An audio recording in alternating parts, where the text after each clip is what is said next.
Please raise your hands if you are back from the break.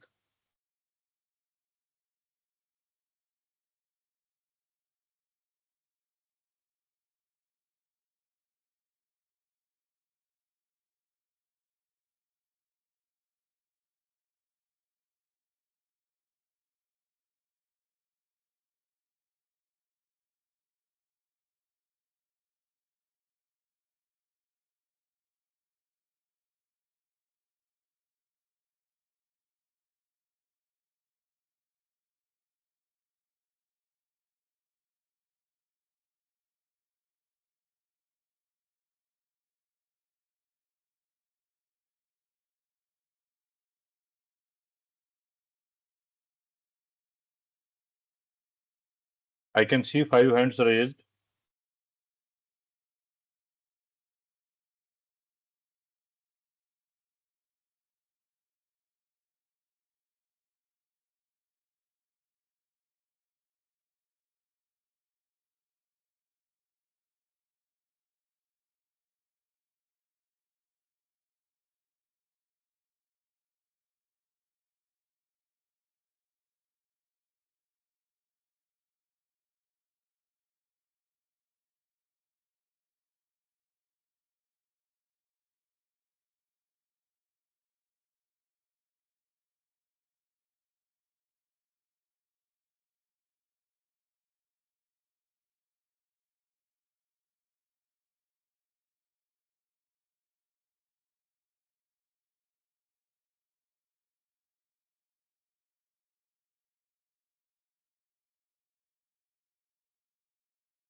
I can see 5 hands raised. If you are back from the break, please raise your hands.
Please raise your hands if you are back from the break.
Please raise your hands if you are back from the break.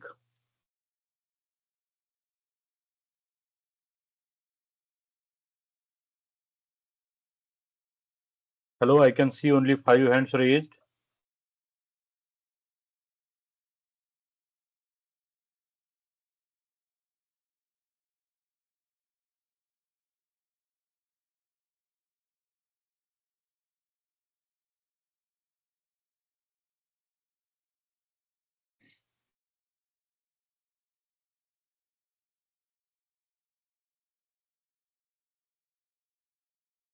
Yes, now I can see 6 hands raised.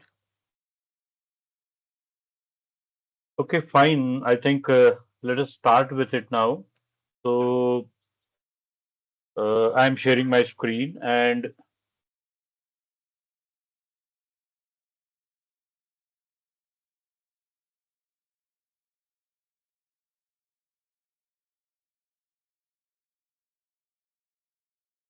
yeah, this thing we completed. Hmm.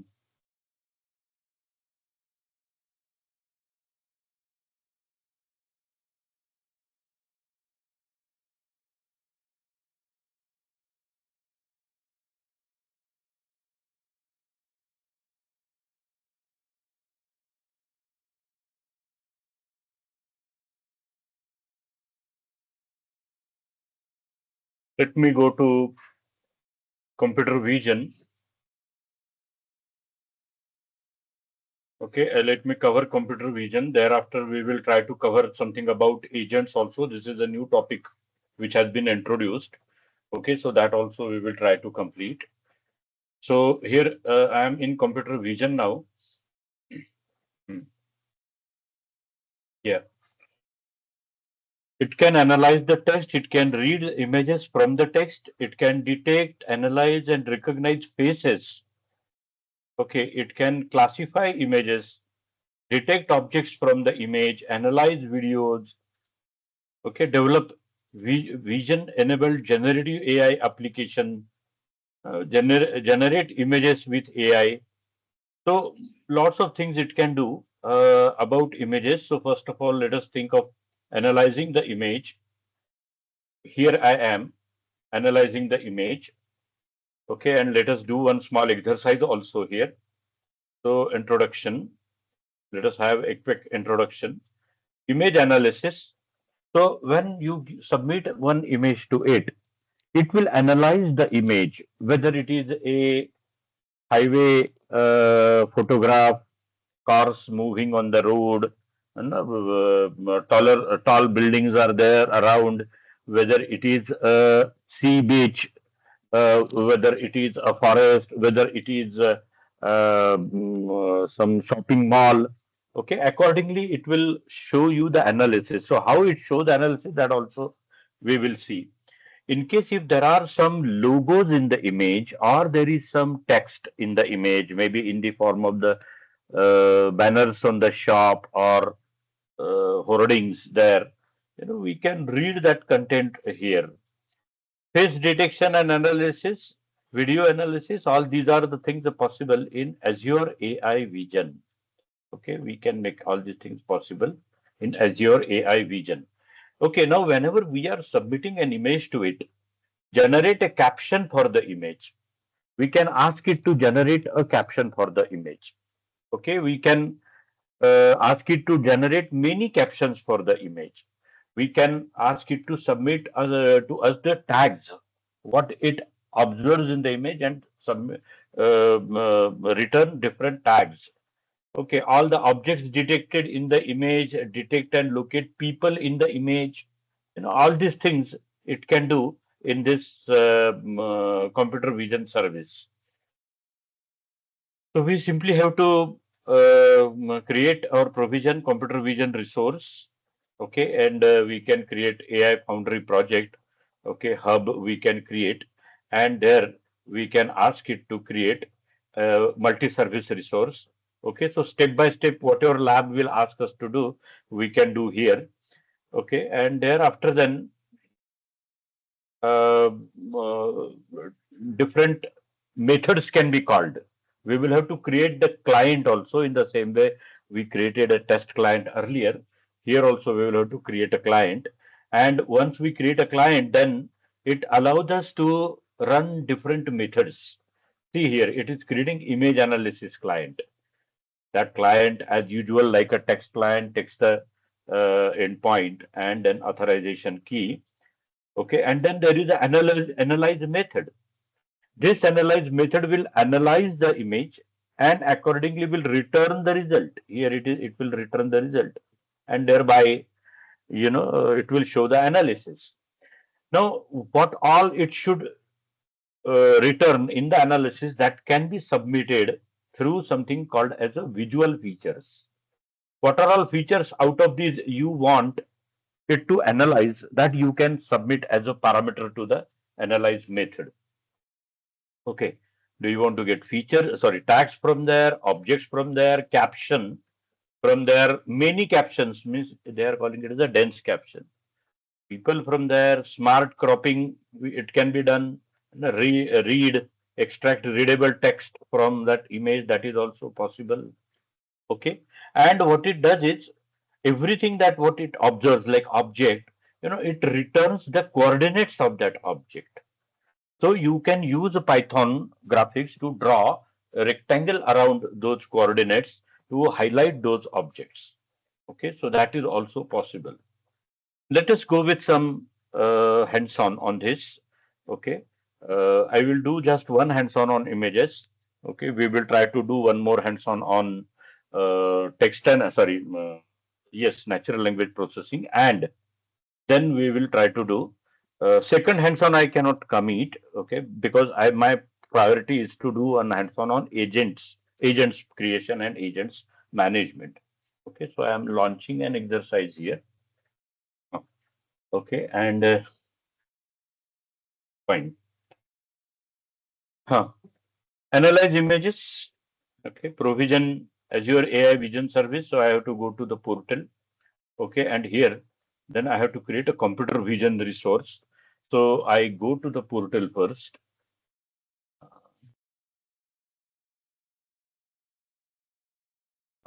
Here. So I am inside the portal. Okay, I am inside AI-102, and here then let me ask it to create computer vision. Computer vision here. Okay, I will have to create this computer vision service here. Okay, it will ask me for subscription, resource group, region, valid name, okay, and pricing tier. So create computer vision. See here, resource group, as usual, I will give AI-102 name, something like this, but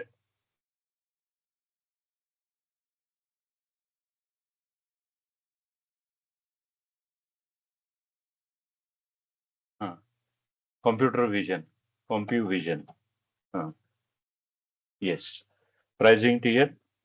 I will go with free as much as I can.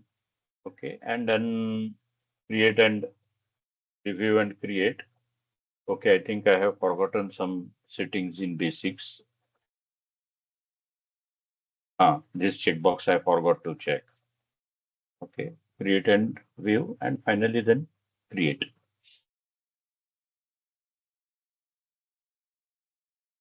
Create.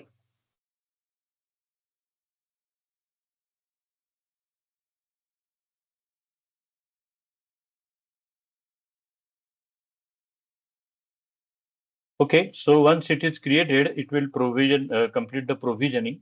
There we will go to that service and I will show you key and endpoints there. Yes.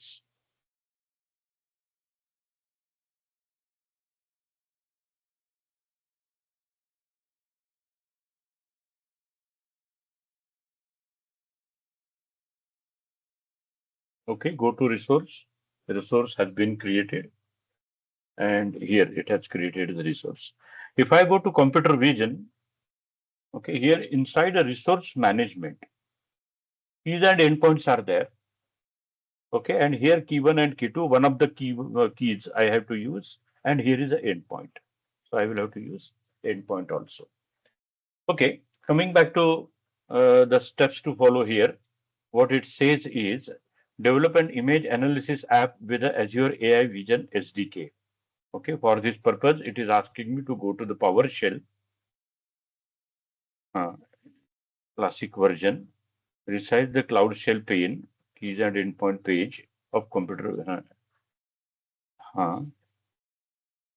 Okay, in the Cloud Shell pane, enter following command to clone GitHub repository containing code files for exercise.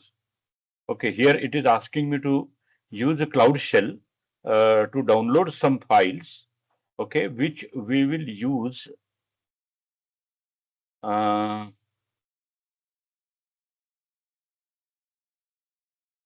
use following command to navigate to and view the language specific folder containing application code files based on programming language of your choice. Okay, so that step also I will follow. Okay, here it is asking me to install something.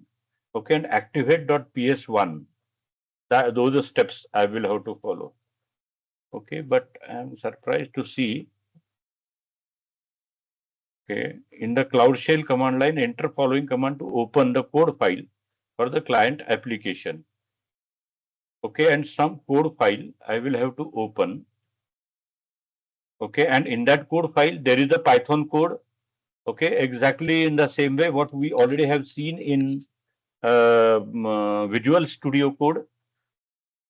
Okay, and that Python code does have some kind of visual feature setting or so. So we will follow these steps now. Okay, and let us see, have a look at this Python code. Okay, so coming back to now, I have to go to portal and prepare the application configuration. So I have to go to PowerShell. Okay, so here it is. I have created a service. What I do, I just create a duplicate tab of this to open, uh, say, PowerShell. Okay, so here is sign in failed. Okay, fine. Let me do it here only. Close this. Model points. Yes. Okay, and I go to that AI-102 to see what are all things there. Yes, fine. Okay, now I go to open. Uh, okay, I will have to go to resource management, key and endpoints. And now I have to go to PowerShell. So here is a Cloud Shell. I have to click on the Cloud Shell. Here it is. Okay, now it is starting the Cloud Shell. Inside Cloud Shell, there are two shells. One is the PowerShell and another is the Bash shell. Okay, I have to go to PowerShell. Now it is opening it in Bash shell. Okay, from here I have to switch to the PowerShell. Confirm. Yes. So now it is starting PowerShell. Let me maximize the screen. Yes. And now here I will follow the steps what it has mentioned there.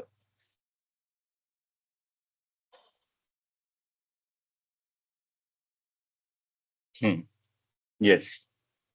Okay, in the Cloud Shell pane, enter following command to clone GitHub repository. So let me copy this command. Come back here. Let me clear the screen, CLS. Okay, and paste that command here. The first command is deleting this directory if it is there. MS Learn AI Vision directory if it is there. And second command is downloading some files from this URL git clone http github.com Microsoft Learning MS AI Vision. Just a minute.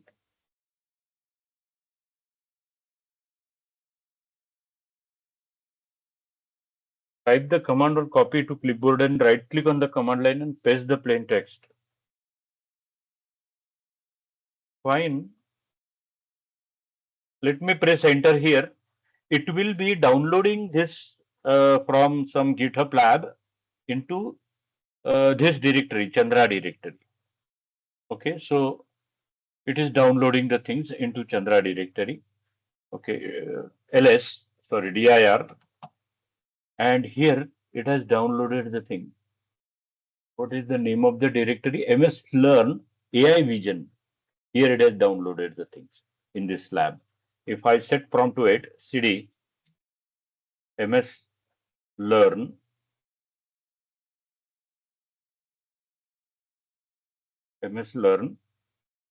AI Vision, dir. So see there, lab files are there. Inside lab files, there you will see Python code. Okay, so it has downloaded the directory. Now this command is asking it to go to MS Learn lab files, analyze images, Python image analysis. So let me copy this and uh, see the content of that directory. Cannot find path. cd MS Learn AI Vision lab files. Okay. Analyze image. Let me just try the get up to this only. Analyze images. MS Learn AI Vision. Okay. Acha, I am already in AI Vision. Let me go one level up, and now let me type that command. Yes, now it is set.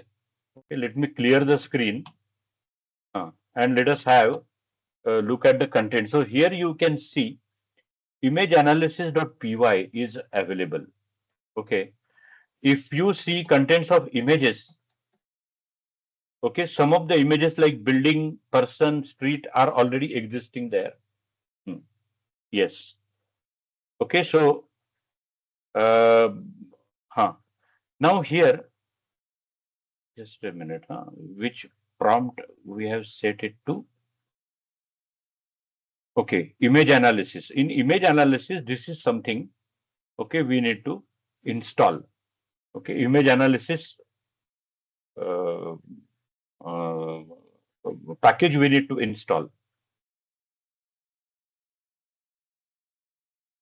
Paste.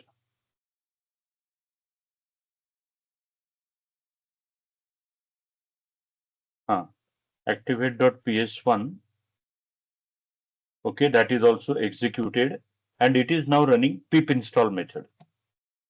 So some activation, it has done by running that activate.ps1, and now here it is doing a pip install.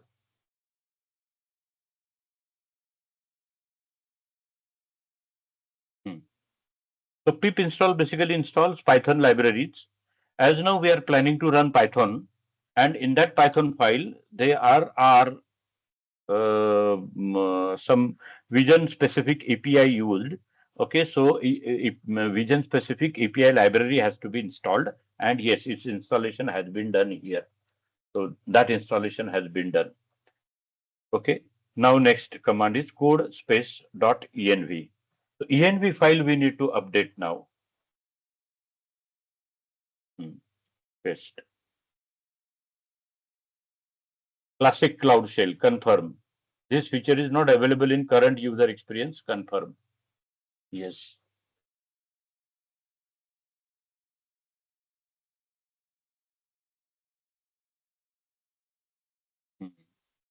Some old classic Cloud Shell it is opening. Code.env. Okay, and here it is.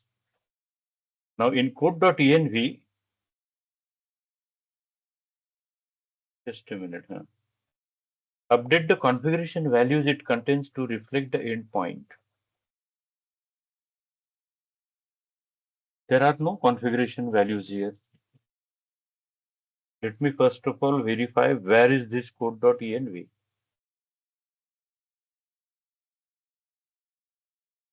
dir ms learn AI vision cd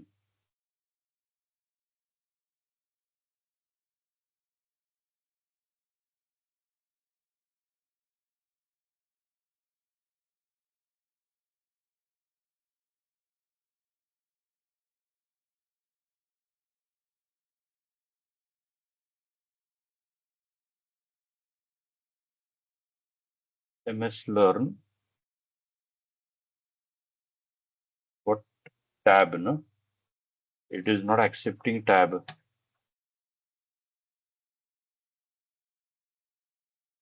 CD MS Learn AI Vision slash okay dir cd lab files dir cd 01 analyze images dir cd python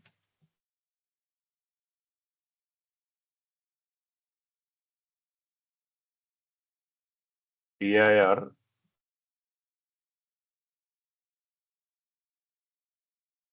image analysis.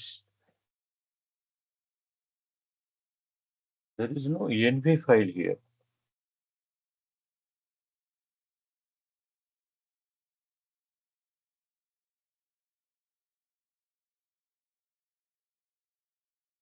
Activate.ps1.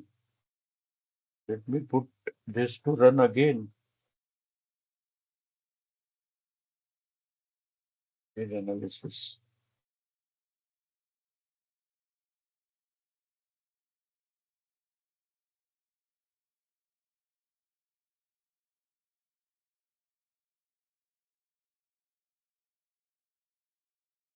Okay, there is a problem here.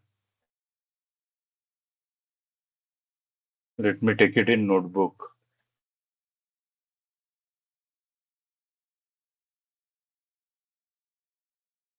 Just a minute.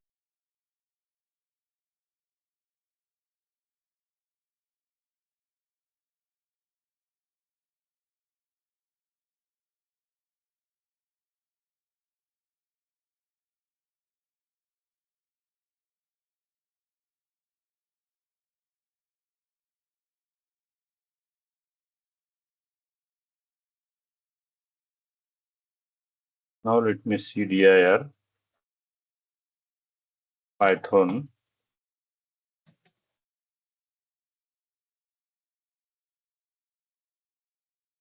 Still, it has not created .env file.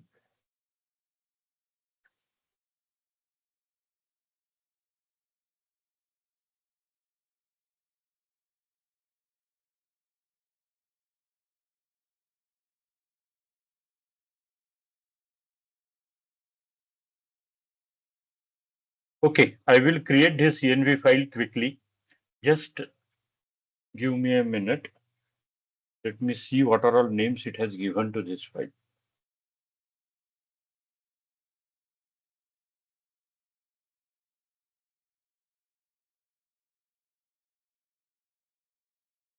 Okay, here it is not showing anything at all. Even py file also it is not showing anything. Code image analysis.py. Code command is not working.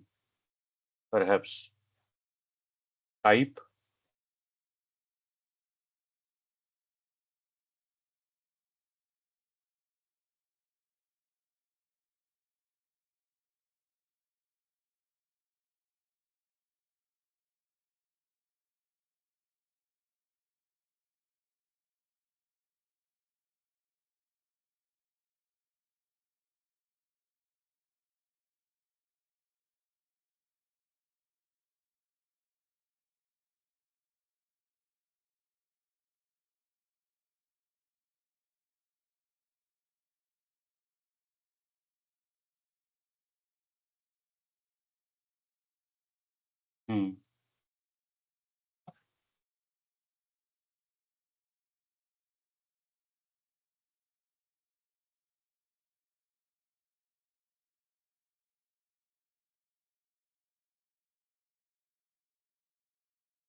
MS Learn AI Vision.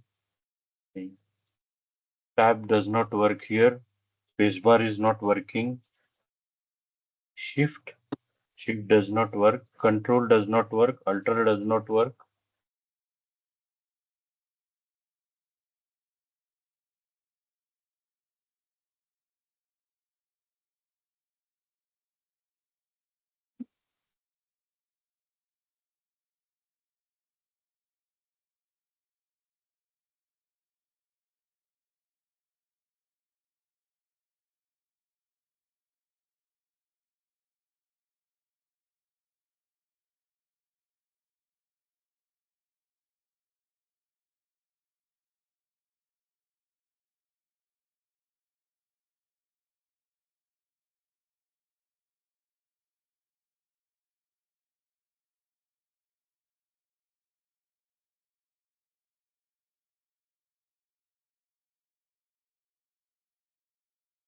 Image analysis.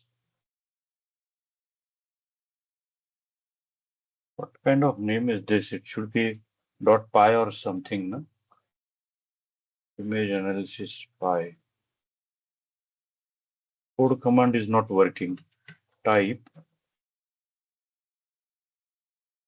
image analysis. Unable to get content because it is directory. Okay, it is directory. Yes, D is there at the beginning. Images, image analysis.py. CODE, image analysis.py. Confirm. Now let us see what it does. Some of the things they have changed in the meantime. So that's why.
Image analysis.py. Okay, let me go to lab env.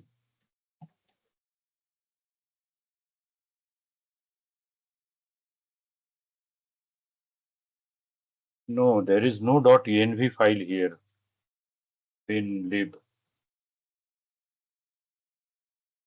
Okay.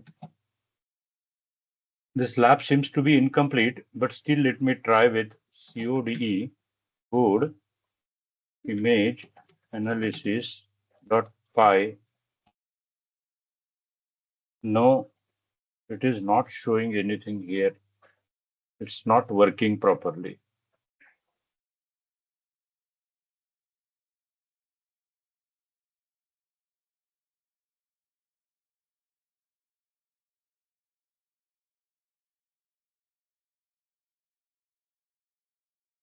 This command is not working. Code command is not working even if I started classic PowerShell image analysis. Okay, okay. Maybe command I have given in wrong way. Yes, yes. Okay.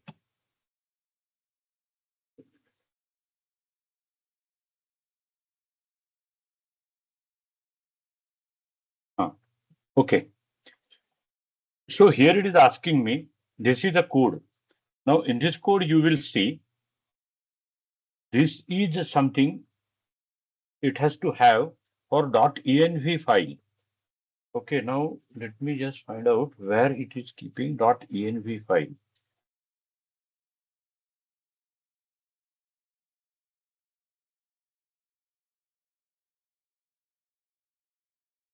.env.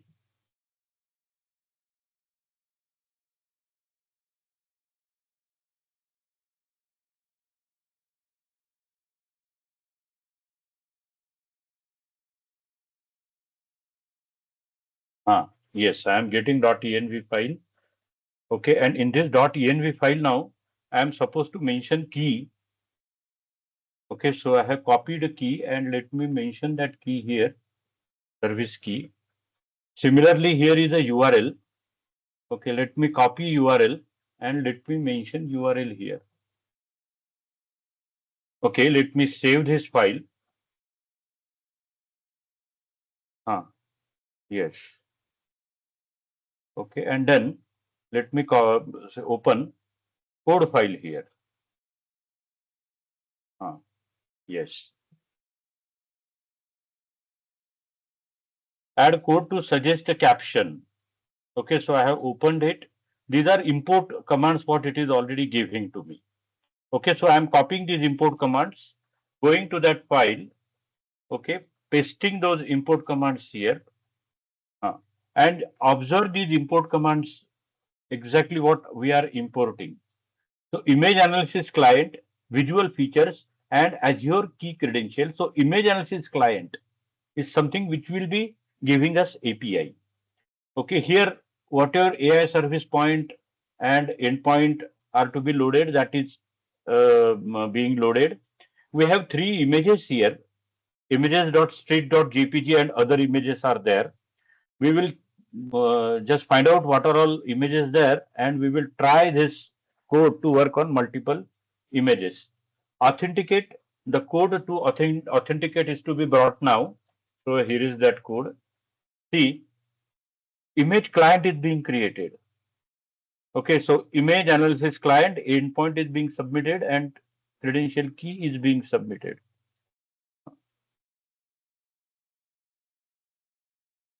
Okay, and let me select and let me give a tab to it.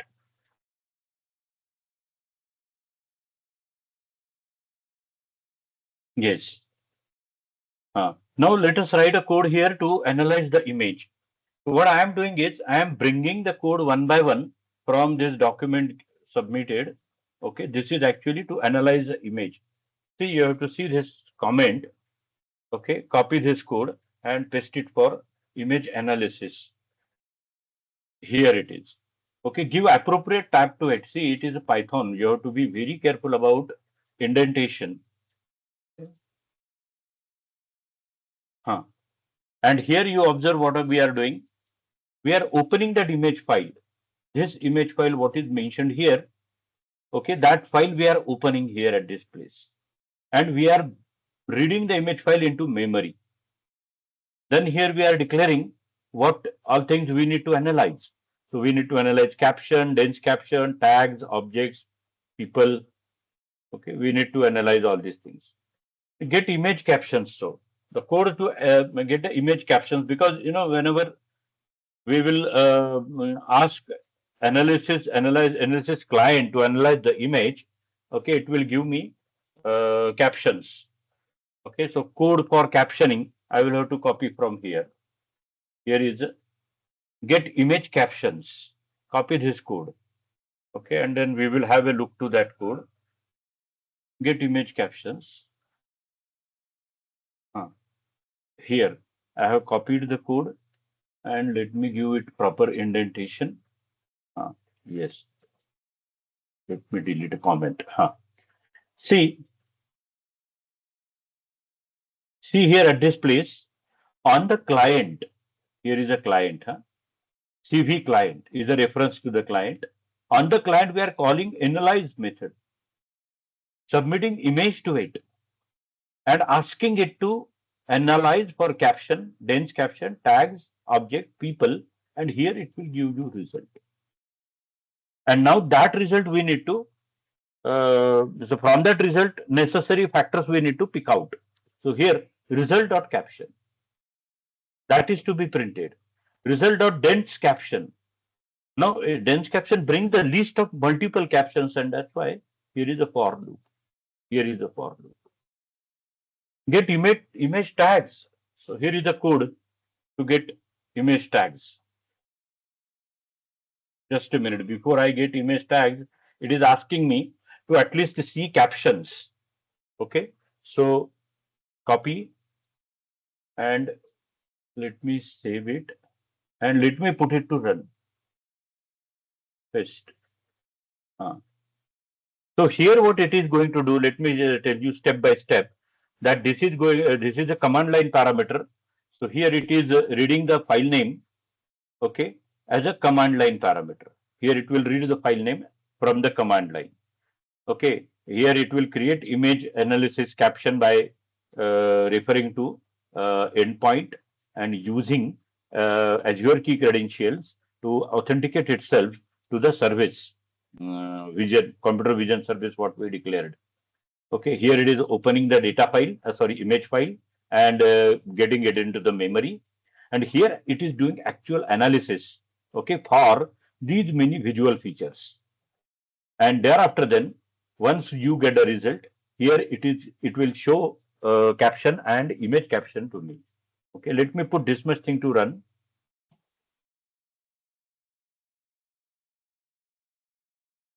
No module name .NET .env. Just a minute. Pip install is not there.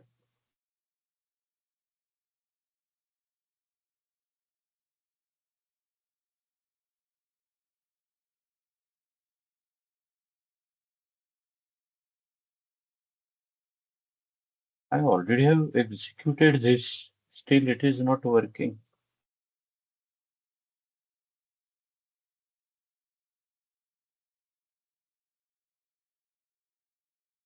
Let me put it to run again.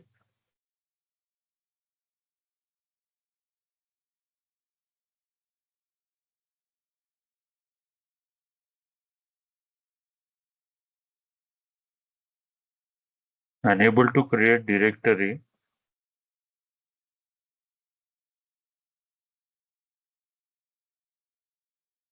Lab env is already there. Okay, for some reason it is not working. And that's why let me do one thing then.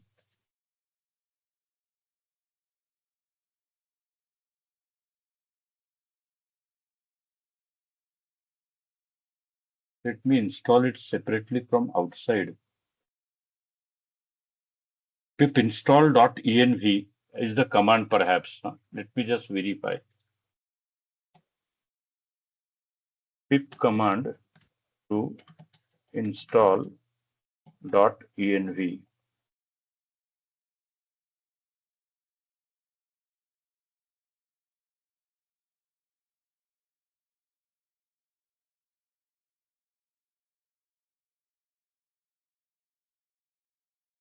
Pip install python.env.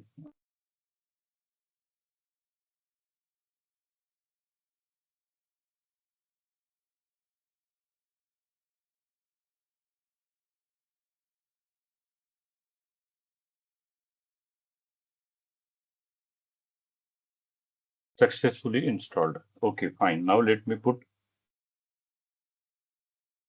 code to run. Okay, PIL also to be installed.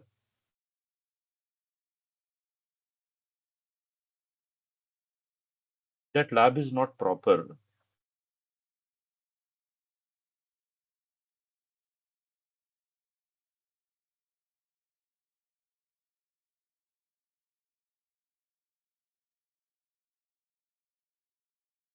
PIL. PIL, import image. Okay, pip command to install image library. PIL.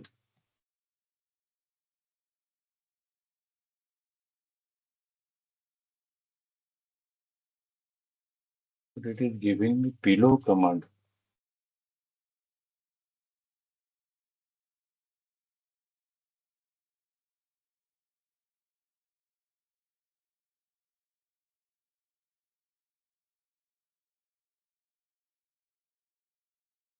pip3 install pillow, PILLOW.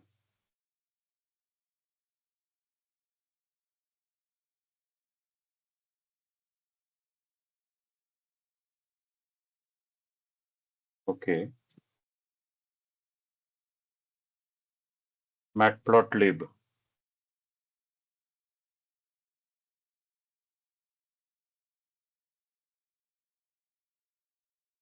All these are the commands perhaps they have written in activate PS1, but as it is not able to run activate PS1, that's why perhaps it is creating the problem.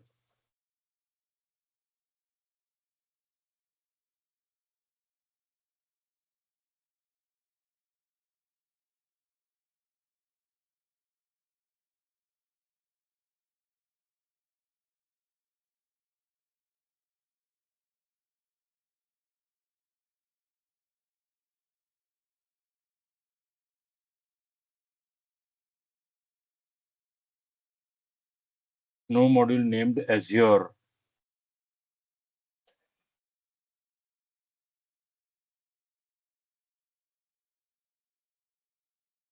Okay, I think it is taking a time. Uh, Let me explain you the things through the code.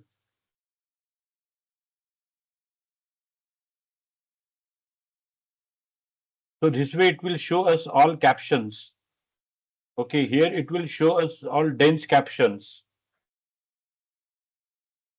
Okay, here it will show all the tags from the image. Let me show you the code of how the code to write to get the tags.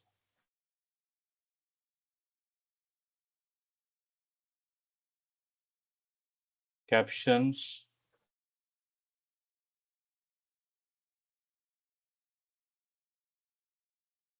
suggested tags. Here is a code to show the tags. That code I have to mention here.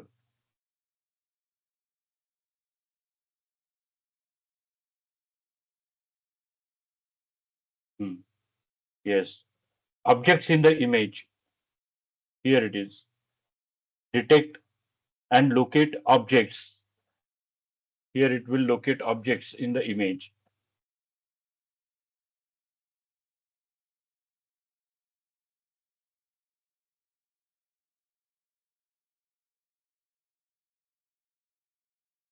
Huh. Okay. This code I have tried earlier. So there may be some changes they might have done, or I might not have followed all the steps properly as I am in hurry to complete the lab. Okay, but otherwise this code I have tried earlier. Okay, here it is detecting the objects, and here is a code to detect the people there.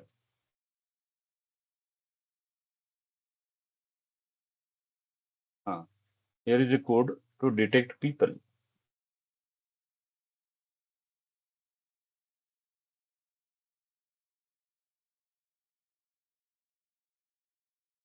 Yes.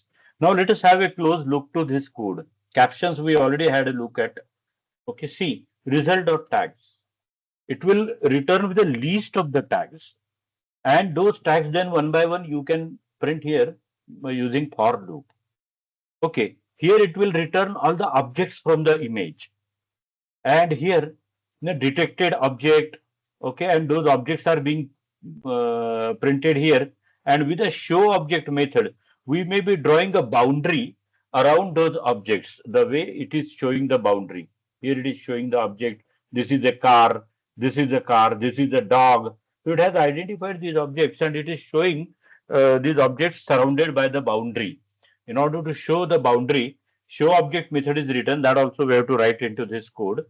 Okay, and here it is detecting people.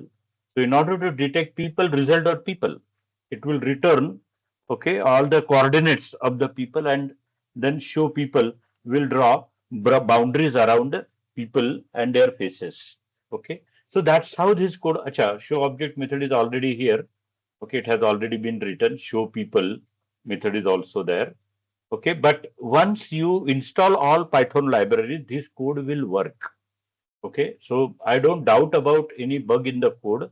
The only thing is that activate PS1 as it did not execute. That's why perhaps all these libraries uh, it hasn't implemented. But here also, I may have to install Azure library. Okay, and that for that again I will have to just come to know uh, the uh, the pip command, and once I give it, okay, once I install all the libraries, this code will be executed. Okay, I just would like to know any question on this.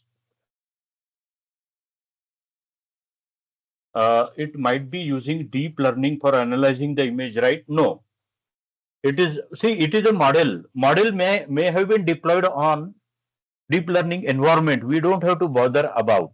Our code is simply submitting this data to the model, image to the model, and that model is analyzing and sending the response to us. Our code is being executed in our simple machine. Okay, model may be running there. Yes.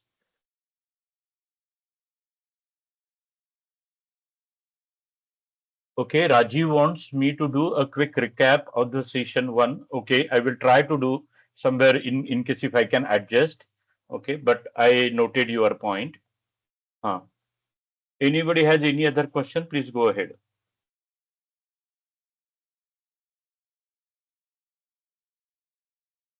Shubham, have I answered your question?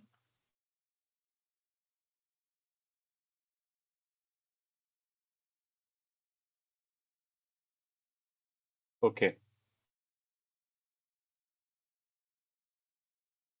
So it's an inbuilt code. No, which code you are talking about inbuilt? The code that we are typing here, is that your this code you are talking about as inbuilt? No.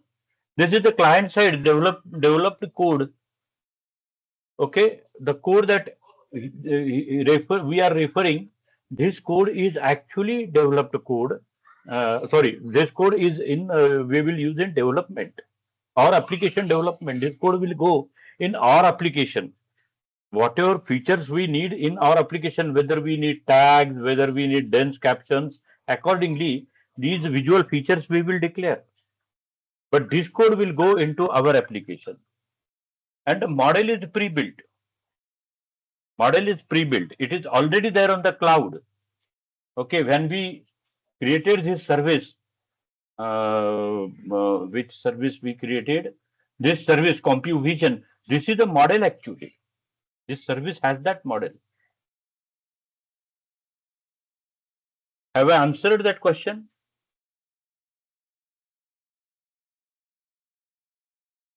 Huh. So, okay, let me go to our material. Uh, okay. So I completed one lab here also. Analyze images. Okay, may not be completely, but at least I could give you some glimpse of it. Okay. After this, I think it is a time for us to begin with another lab. So I took you through some important points in computer vision. Let me take you through some important points in natural language. So I go to develop natural language. Uh, Here it is. See here, analyze text in Azure AI language, create question answer, means create a chatbot like thing here. Okay.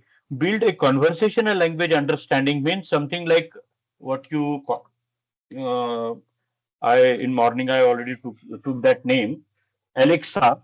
Okay, so building on conversational say model, something like Alexa, that is being covered here. Okay, custom text classification solutions, named entity recognition, translate text translators. Okay, speech, translate a speech. Okay, develop an audio enabled generative application. So many sub modules are here. Let us go with one of the sub modules here. Okay, but here again I am expecting this to provide me cloud slice. Okay, but Let me just verify. Do we have a cloud slice here? No, here also we do not have cloud slice. Okay, fine. At least introduction. Let us go through. Hmm. Every day, you see, here we will detect the language from the text. If you recall the very first lab, what we did, where we gave hello and bonjour and gracias, okay, there it identified the language of those words. Okay, so such type of language detection is here also. Here it will analyze the sentiment. Here it will extract key phrases, entities, and linked entities from the given text. Okay, so this is that say language, sorry, text service. Okay, where these things are possible. We have to provision here language resource. Okay, these are all things what language can do. Language detections, which we already have tried. I already told you that from the language, different key phrases can be extracted. If we give it feedback, okay, it will read the sentiments of the feedback. So from the feedback, whether it is with a positive sentiments or negative sentiments, what that thing we will come to know. Named entity recognition. Now, what do you mean by named entity recognition? Let me tell you. Okay, these are, I think, in English references, including people, location, time period, organization. These things it identify. It ignores words and general words, but it identifies, people name, locations if there are, organization names if there are. Those are called as a named entity recognitions. Now, let me tell you entity linking. Entity linking. Now, this is interesting. Okay, here is an example also. Manhattan, it is named entity, sentiment, positive, key phrases, language detection. Now, what is this entity linking? Let me tell you. Sometimes what happens is one word has multiple meanings.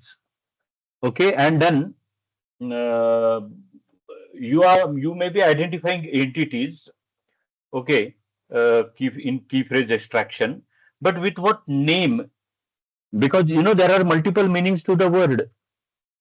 Whenever it has to identify that entity, okay, with what meaning it has identified that entity, whether first meaning or second meaning, because that entity may have multiple names. Just to cite you an example, Venus, for example.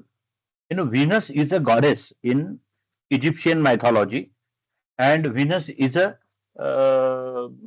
say what we call it as a uh, Venus.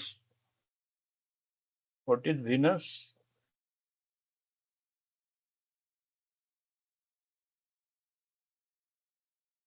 What is Venus? Planet. Yes. Sorry. Huh? Yeah.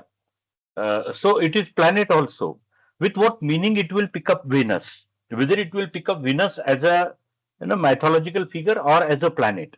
So what it does is it goes to Wikipedia, okay, finds out its meaning, and link of that meaning it submits here. So thereby it will submit what meaning it has come to know about that entity. Okay, so multiple such things it does here in the text analysis. Okay, detect language, we already have seen. Extract key phrases. So it will extract the key phrases. Huh? So here you can see this is some text we are submitting. You must be the change you wish to see in the world. So you first of all you have to change yourself to see the change in the world. Okay, and there then it may find the key phrases like change world. Okay, in the second sentence, the journey of 1,000 miles begins with a single step. Okay, mile, single step, journey, these are the key phrases it may gather from the sentence. Okay, so this is the way how it extracts the key phrases. How does it analyze the sentiments? Let us see. Okay, here is a some good morning. Okay, so it is with a positive sentiment. But how does it present the sentiment to you? Positive, it is pretty sure that it is positive for 89%. Okay, it is negative for just 1%.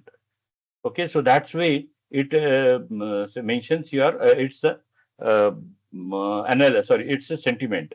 Good morning. So for this, okay, again this is positive sentiment with 89% surety for positive and 1% for rest of the things. That's how it comes with a sentiment also. It extract entities,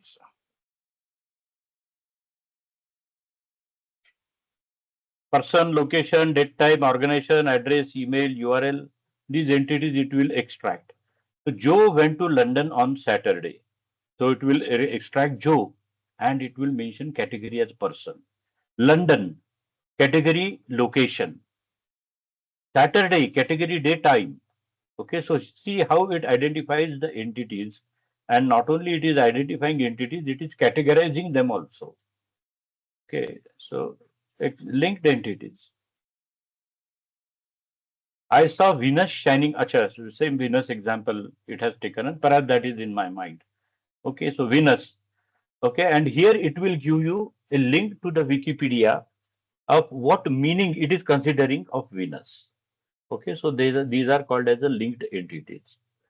Okay, and then there is a analyze the text exercise. Okay, let me try with this exercise.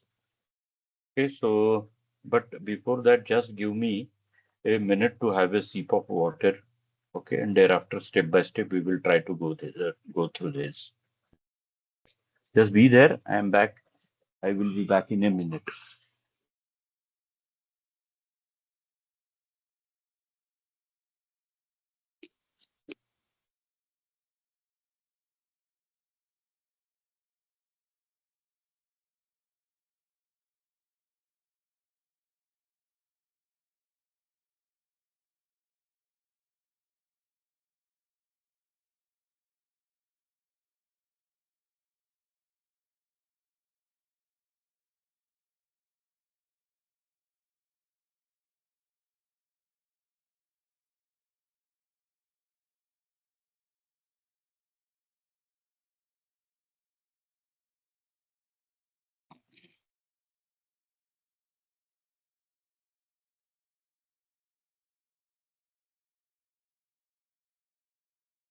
Hmm.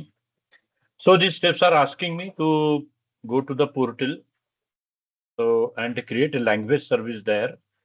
Okay, so let me just follow these couple of steps going here.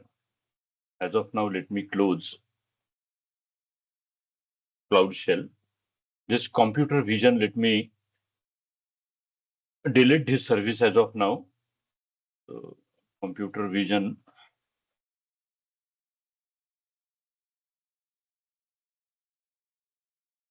and let me create a language service here. So I search for language service. Here it is, language service. Clicking on create language. Just a minute. Is this a language service? Language service. No. Yes, this is. Okay, sentiment analysis, key phrase analysis, text summarization. This is language. Continue to create your resource. Resource group, name,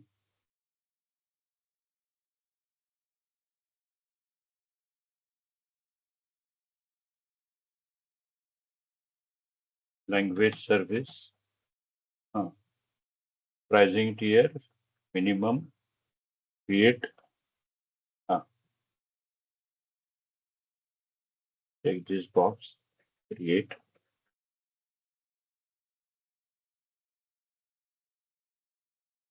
create.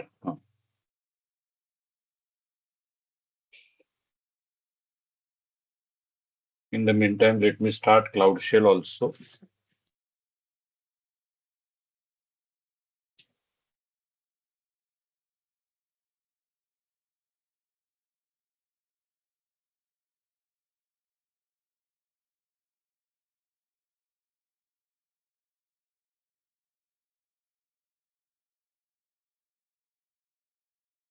Will not take much time because the service will be created immediately. And then in Cloud Shell, I will have to clone the resources here.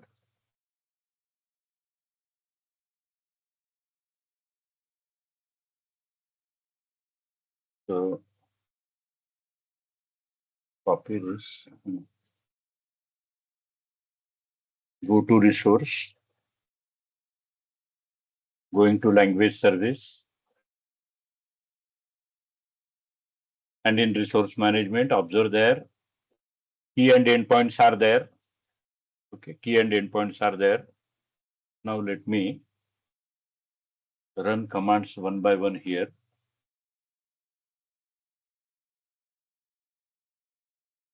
Downloading the project. Yes, CLS. Configure your application. So it is asking me to go inside Python and text analysis. But one question. After the repo has been cloned, navigate to this folder. Okay, I have to navigate to this folder.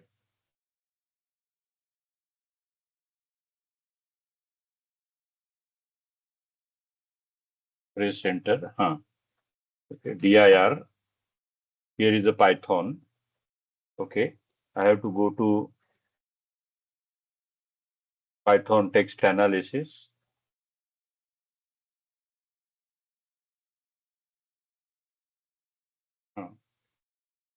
dir. And here there are reviews. Okay, and text analysis.py is also there. Yes, after this, again it is asking me to install this file. Let me try this command.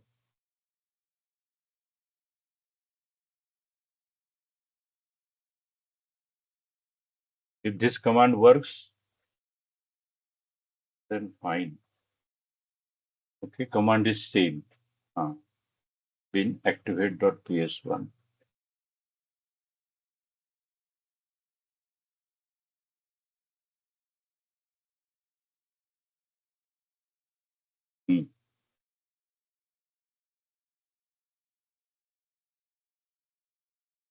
Unable to create a directory.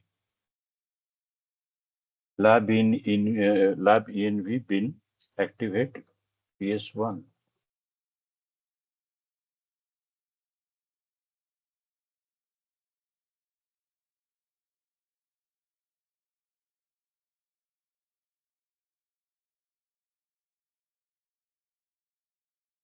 cd lab env cd bin activate.ps1.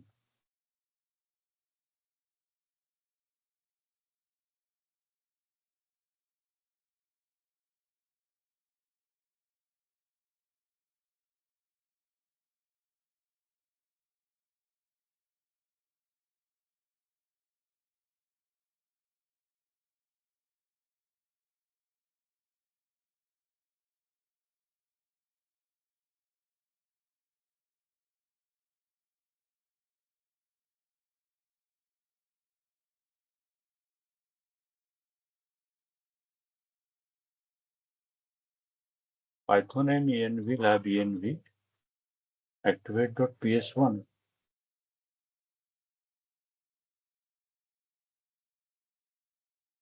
Unable to create a directory. No, there is some issue with this command itself. This must not be a Python command. Just a minute. Just a minute. I think I should run this command separate and this command separate. Okay. Let me run this command only.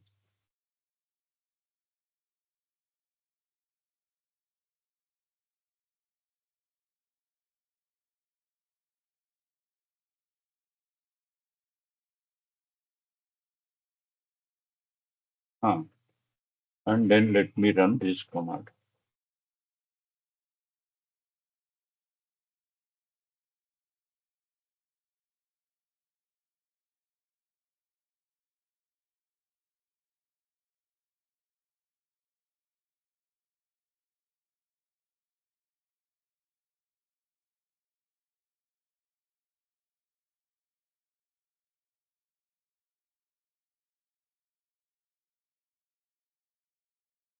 Would not open required, no such files or directory requirements.txt.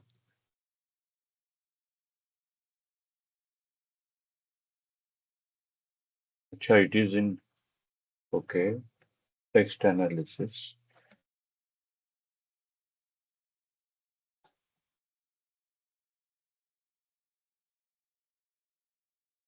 Here it is. Let me put these commands to run one by one here.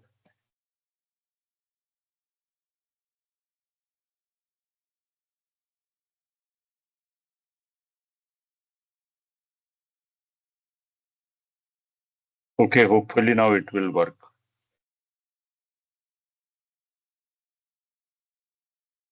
Yes.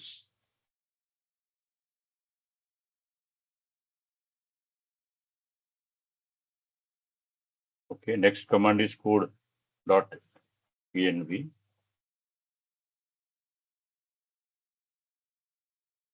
Confirm.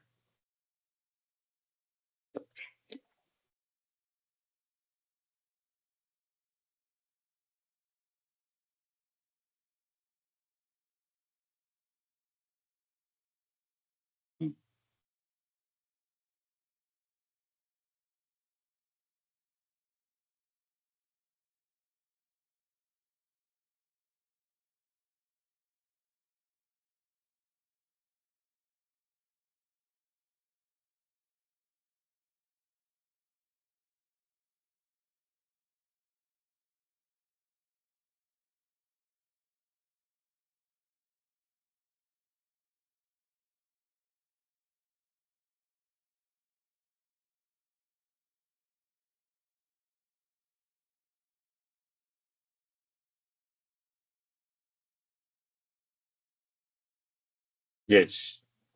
Okay, now here I have to mention keys. So first key, let me copy and mention it here. Okay, then URL.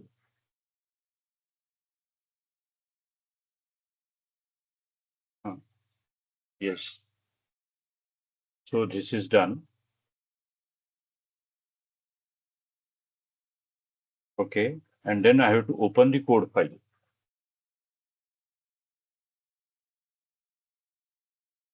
Text analysis.py.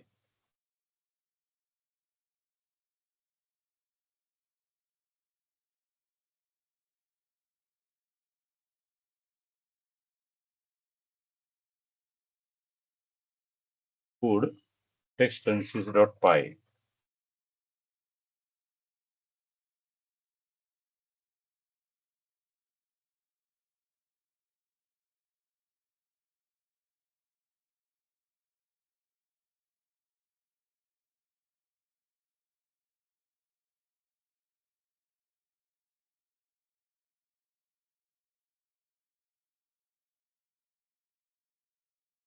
Yes. Okay. And now let me keep mentioning here other codes. So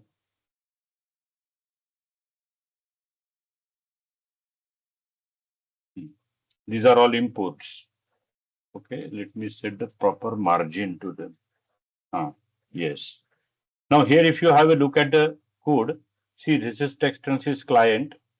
Here you are getting environment values, okay, from that .env file, and create a client using endpoint and key. So here now I have to mention the steps one by one. So here is a code to create a client. I'm pretty sure this code will work now, okay, because I think we have followed all steps really carefully without hurry. Yes. Okay, so text analysis client has been created. Let us put it to run. Why to put it to run at this time? Just to verify whether everything is at place or not. Okay. Hmm.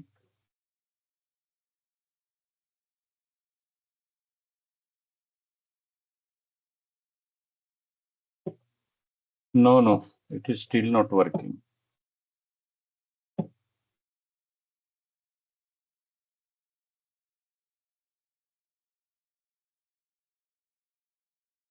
We will have to pip install Azure also.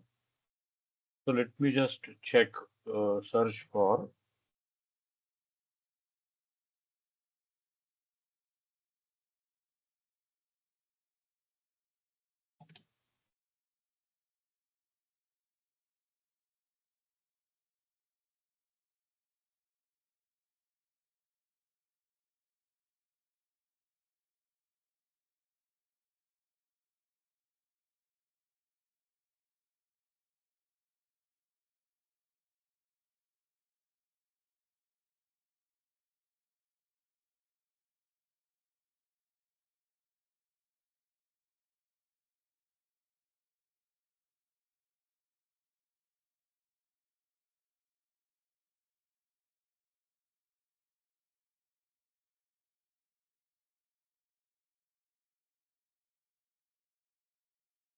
Okay.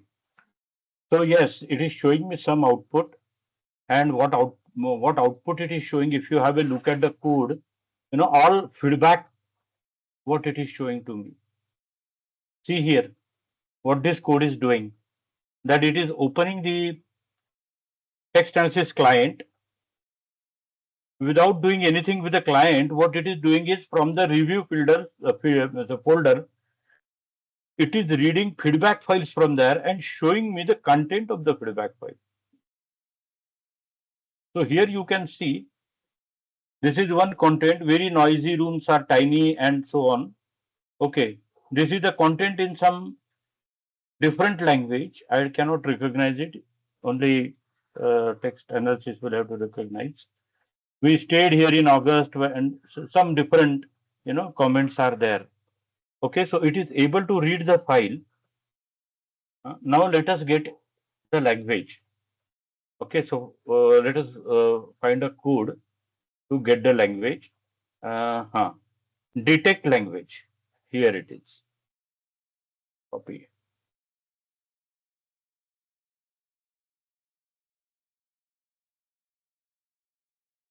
Yes. Detect language. So see, on the client, it is calling detect language method, and then it is printing the language. Okay. Get sentiments. Evaluate sentiments. Uh, yes. This is the code. So in order to analyze the sentiments, here we are calling analyze sentiment method. That is the method what they are giving us. So it will show me the sentiment of each and every feedback. Let us let me first of all try this much only, where it will get a language for me and it will get the sentiments for me.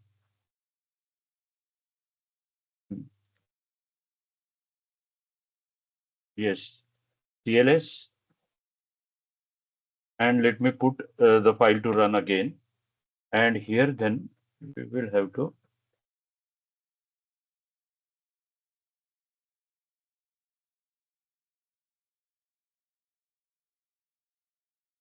Okay, I forgot to save the file perhaps.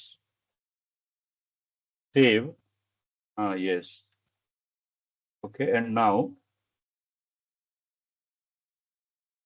Uh, and now here you observe for every feedback, it will give you the language. It is English and sentiment mixed. How sentiments are mixed, just see. We stayed here in August after reading reviews. We are very pleased with the location. Uh, Cosmopolitan and train with lovely wander through, and rooms are clean with plenty of. The only downside was the noise from the Lombard Street was to a room further away from the traffic noise. So it has a mixed sentiment. That's why it is saying it is mixed. Here you observe this is French. I cannot read French, so I have to believe that it is with the positive sentiments. Third review. Okay. Hotel is located, rooms are tiny. Okay, located in Lombard Street, very busy, 6-lane street, traffic from early morning. Had to put cotton balls in ears. The hotel is in Marine district with lots of good places to eat. Okay, that it has considered as a positive sentiment. And everything else it has considered as a negative sentiment. That's why it is saying it is mixed.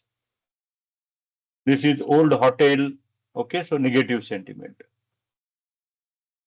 This is with a positive sentiment. See, clean rooms, very well appointed with the kitchen, lounge, and everything. So hereby it is identifying all these sentiments. Okay. Lastly, let me uh, identify key phrases here. Okay. Here is a code to identify key phrases. Extract key phrases. Okay. Copy.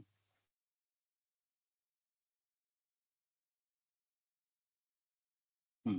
Key phrases.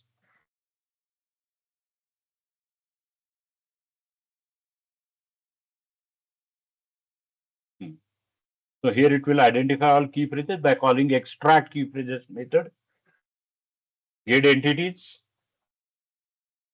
extract entities.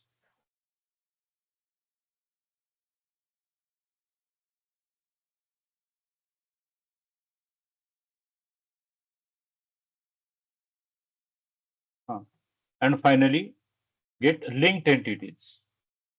Here it is. Linked entities. Uh, Okay, with these changes, okay, just to bring to your notice, on the client, extract key phrases is the method we are calling. And whatever key phrases it will give here, those I am printing, okay, using for loop. Recognize entities. Again, I am printing multiple entities using for loop. Linked entities, recognize linked entities, printing them. Okay, so let us try this one.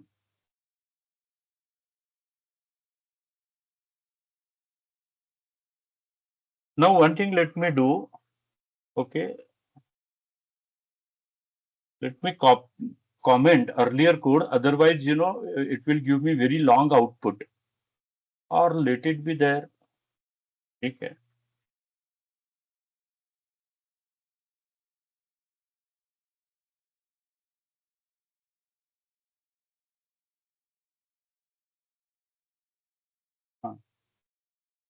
Now, very long output it will give because it will list all the entities also. Okay. And now here you see for one of the review, huh? Here it is. Okay. English negative. The Royal Hotel. See, the Royal Hotel. London, United Kingdom. Okay, the Royal Hotel, Tired Hotel, Old Hotel. See key phrases how it has identified. Okay, poor service, United Kingdom, room furnishing, office rooms, flight home. All these key phrases it has collected from here. Okay, entities, hotel, Royal Hotel, London, United Kingdom. Okay, all entities is collected. Links, Royal Hotel, and here is a link also. Link on Wikipedia to Royal Hotel. Link on Wikipedia to London, link on British Museum. Okay, so that's how it is collecting all these things, and here is a code, okay, which is collecting all the things. Again, see, model is there on the cloud. Okay, sir, what is about Cloud Shell? What it is used for? Okay, see, this Cloud Shell basically is a command level interface. There are two command level interfaces available on Azure. One is Bash, which takes a Unix syntaxes, and another is the PowerShell, which takes a Windows syntaxes. So it is command level interface where everything you can do, everything what you can do on the portal or everything what you can do through the Python, you can do using PowerShell commands or Linux commands. So that is another type of interface to work with services. Okay. Other questions, please.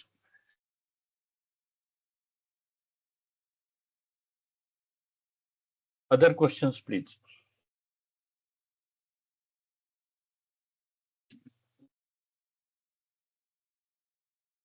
In the meantime, let me clean the services. I go to the and I delete this service.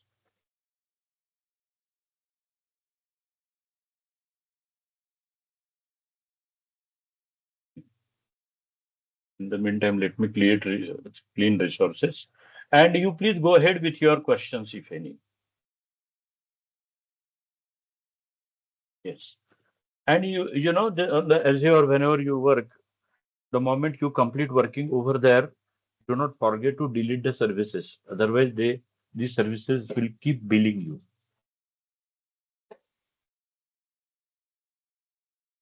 Okay. Anybody has any? In order to do these text analysis, the code which we have written, I wanted to know what underlying what we have used. Is it OpenAI API or inbuilt Azure model or what? Now, let me tell you, Azure uh, has created pre-built models for you. One for language service, another for text service, one for computer vision, face detection. So, multiple types of models already Azure has created. When you create any specific Azure service, like here, if you are creating language service, that language service has that language model internally created by Azure. It has that model already. Okay, it is not OpenAI model. Or even if it is OpenAI, what I feel is it is not OpenAI model and that model has been created by Azure. Okay, those are deep neural network models what Azure has already created. Okay, so OpenAI got introduced later. We just have to call its name in Python, right? In Python, what we did? Okay, I think I closed it. But here, from here, I can show you. In Python, this is client-side code.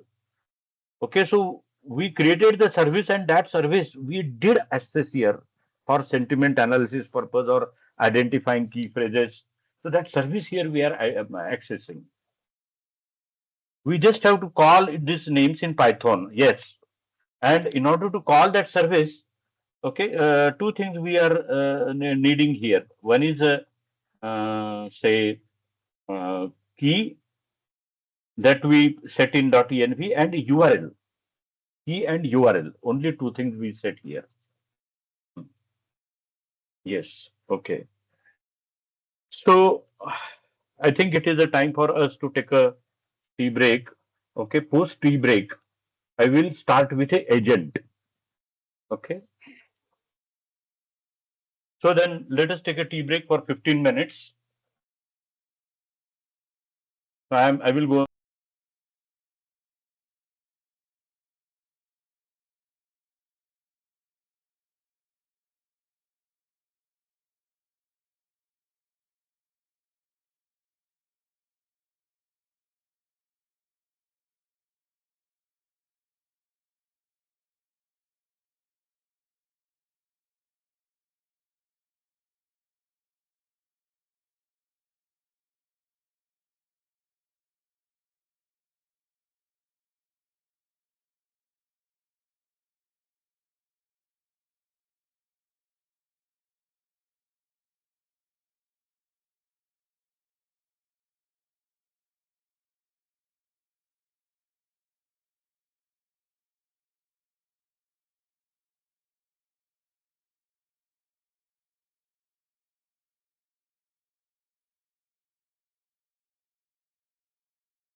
Hello, Niyas, are you there? Just would like to answer your question. In the meantime, in case if somebody has questions, please put forth.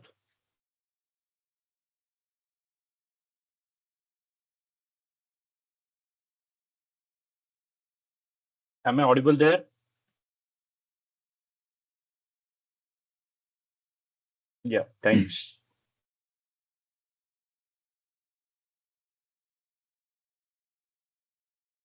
Thanks, Krishna. Thanks, Umesh.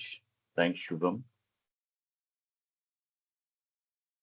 I'm just checking with Niyaz because I just want to answer his question. I think that question is important for everybody.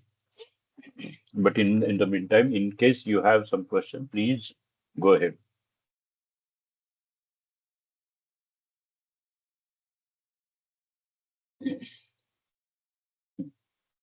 So Niyaz, your answer to your question. So an application point of view, this service must be running on the cloud premises. Yes, correct. So the cost must vary. Yes. Now it is pay as you go cost. Okay. And how to connect an app with these AI services. So whatever I did there in uh, that text analysis.py, no? That is something we will be doing in our application. In text analysis.py, we used end URL and key we submitted these two things to the client, and client then connected to the service on the cloud and interacted with the service with that service now and then to get analysis, to get phrases, to get entities or so. Okay, but the client actually is interacting with the service, and for that purpose client needs two things. One is the URL for the service, and once it gets the URL, okay, it needs authentication key, so that thereafter that service and client, okay, will keep interacting. Have I answered your question? Yes. Is your question answered? Okay. Let us go to the next topic now and develop AI agent. Let me close all other things. Develop AI agent. This is recently added topic. This topic has been added recently. Uh, in May, they introduced this topic. Okay, and before that, this topic was not there. So get started with AI agent development. Okay, here it is, AI agent development in Azure. So let us begin with introduction. Here there is one lab. I will try to complete that lab also. So thereby you will come to know how to create agent. Okay.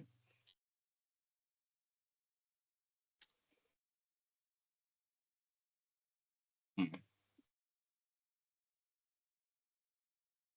In generative AI models, the use has grown down beyond simple chat applications. And now they have evolved with intelligent agents.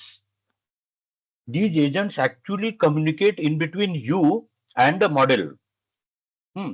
For example, if you are a developer and using, say, Visual Studio Code, so these agents will work in between Visual Studio Code and the model. Model is still on the cloud. And Visual Studio Code will ask you prompt. You, being a developer, may want that LLM to write some code for you. So you will mention that thing in the prompt. Agent will carry and forward that prompt to the cloud LLM. LLM will come up with its response, and Visual Studio will show that response in appropriate window to you. So agent works in between you and Screen is not visible, sir. Whatever you oh, explained, oh, we oh, were oh, not oh, able to just a see. minute. Sorry. I think I forgot to share screen. Now is it clear? Yes, Let sir. me know Thank when. you. Yeah. And sorry, I will repeat the things. A generative AI model becomes more powerful and ubiquitous. Okay, it is going beyond chat applications in the form of the intelligent agent. How this agent works, let me draw one small diagram to explain the working of the agent. Now, agent is you support, providing the support to you through some tool. It can be GitHub tool, or even it can be Visual Studio, or there are co-pilots, and there is an agent in Excel, there is an agent in PowerPoint, there is an agent in Power BI. So these agents mentioned in the different tools are providing support and assistance to you with respect to that tool. Okay, if we talk about Visual Studio Code, if this is a Visual Studio Code, VS Code, okay, and if it is equipped with the agent, so there will be agent it is equipped with. So agent is a kind of a software. If you want some code to be written here, and you want that code to be written for you by LLM, you will ask to the agent through the prompt. So agent will receive whatever exactly you want in the form of a prompt, and then there is a service on the cloud. Okay, here there is a service on the cloud. This service is LLM service, large language model service. LLM service. Okay, it can be GPT-4o,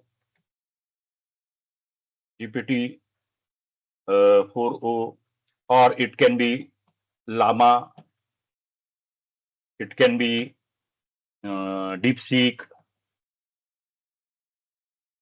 Whatever be the service, you choose which service you want to use here, and this agent will interact with that service. So agent will be aware of which service to interact. Remember, every service has two things. One is URL and second is access key. So this service also will have URL and access key, and this URL and access key will be with agent also. So agent will also be using this thing, okay, to connect to that service. So agent will have URL and access key. Agent will have this connection. So whenever you want any code, okay, you will submit a prompt to it. Prompt. This agent, now this is agent. This agent will carry forward that prompt to the service and will get a response from there. And that response Visual Studio Code may show you on the screen. Okay, in that response, you may have to do some minor changes because prompt after all, it depends on the prompt. How do you write it? Okay, to have exact to have the response as per exactly as per your expectation. Okay, but in case if there are some of the things like configuration things, it will not be there in that response. Okay, so that thing you will have to add, and that response you can use as a code. So here is the agent. So here is a role for the agent.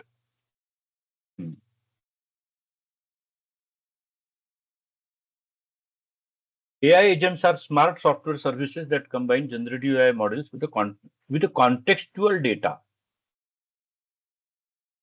and the ability to automate tasks. Now, what do you mean by contextual data? Contextual data means sometimes, today I think in the morning I told you that your model needs additional knowledge. That additional knowledge you may submit along with the prompt. If you recall, in the morning I told you, along with the prompt, system prompts go, examples go, knowledge base go. Okay, and a history of interaction that also goes. So this knowledge base, this is contextual data. The history of earlier interactions, that is also contextual data. because that also gives you idea in which context this discussion is going on. User input and environment factors. Organization might build an AI agent to help employees manage expense claims, for example.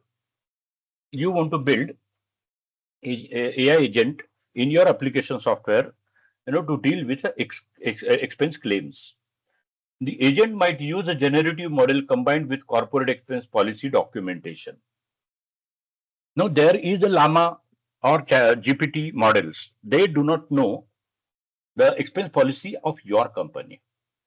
So you have to submit it additional document, that is expense policy document of your company. That is also a contextual data. Okay. This is also called as a ground data. Okay, it is also called as a ground data to answer employees' questions about the expenses. Agent could use a programmatic function to automatically submit expense claims to regularly repeated expenses. So agent also can do some process. Okay, it may run some programmatic function, and that programmatic function, it may be on the cloud. Okay, it will always it will always be on the cloud. That programmatic function then perhaps may run some of the steps, okay, to get approvals or to send the mails to n number of people and accordingly do some complete some process. So agent may run programmatic function to automatically submit expense claims. Okay, so that also we will see. So you see the steps here. A user asks expense agent a question. Now here you have agent, okay, with the name say expense agent. Expense agent accept the question as a prompt. Agent uses knowledge store. Knowledge store means a store that you will be, or the set of documents that you will be mentioning it as the expense policy documents. Okay, so that is its expense store or knowledge store containing expense policy information to ground the prompt. To ground the prompt means this information will be sent along with the prompt every time. Grounded prompt means the prompt which is grounded with this information, expense information, submitted to agent language model to generate a response. And agent generates the expense claim on behalf of the user. So this way agent works. Options for agent development. There are many options for agent development. There are many platforms available here on the cloud for agent development. And agent development is extremely important topic today. And every company, means many companies I have seen, either are in the state of implementing or deciding to implement. But many companies, they have realized the potential of this concept, and they want to automate their process through agent. Azure AI Foundry Agent Service, OpenAI Assistant API, Semantic Kernel, AutoGen. These are all platforms or technologies available to develop the agent. Microsoft 365 Agent SDK, Microsoft Copilot Studio Agent Builder in Microsoft 365 Copilot. And here, so many alternatives are available. Okay, which alternative to use in which scenario? That is this discussion is very important. For business users with a little or no software development experience, please pay attention. Copilot Studio Agent Builder in Microsoft 365 provides a way to create simple declarative agent that automate everyday tasks. So without doing development, no codeless development or less code development. Okay, you can use Copilot Studio Agent Builder in Microsoft 365. This approach can empower users across organizations to benefit from AI agent with minimal impact on IT. if business users have sufficient technical skills to build low code solutions using Microsoft Power Platform technologies, Power BI, etc. It is a suite, not only Power BI, but it is a suite, Power Builder and other things. Copilot Studio enables them to combine these skills with their business domain knowledge and build agent solutions to extend the capabilities of Microsoft 365 Copilot. So here, in case you are looking for some customization over there, okay, and you are ready to compromise on low code solutions, this is a way for you. When organization needs more complex extensions and more complex customization also, okay, there you can use Microsoft 365 Agent SDK to do similar things. In order to develop agentic solutions, okay, you have Azure AI service, AI Foundry agent service anyway, we are planning to use. Okay. In order to use a multi-agent service, very complex services, multi-agent services. Okay, means your agents, there is one agent you have developed to interact with the HR system, okay, to answer and to work with the HR processes. Another is with finance processes. Now you want some services to run automatically, which are uh, across HR and finance. Then you have to use Foundry agent. You have to use semantic kernel, okay, or LangChain. This semantic kernel is basically based on the LangChain. So those things you will have to use. So this particular document will give you idea in which scenario, which service to use. Okay. Let me directly jump to exercise. Let me quickly take you through exercise. Okay, because now I think I am running out of time. Okay, let me complete this exercise and then let me touch to other things. Okay. Here is the AI Foundry portal. Let me open here. AI Foundry portal.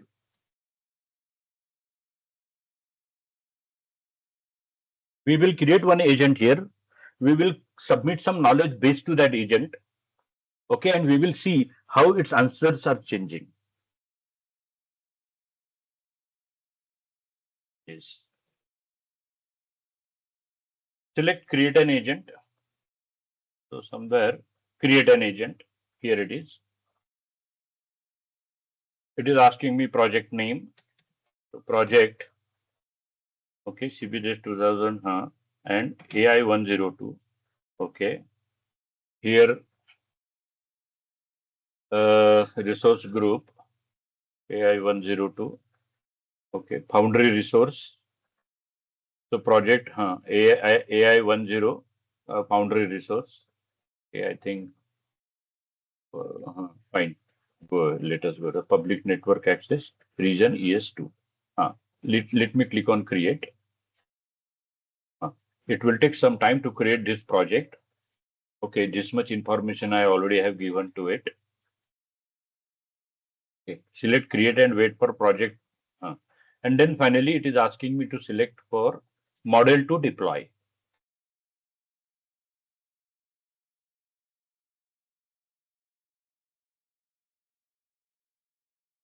Okay, this one document I already have downloaded, so I need not have to re-download it.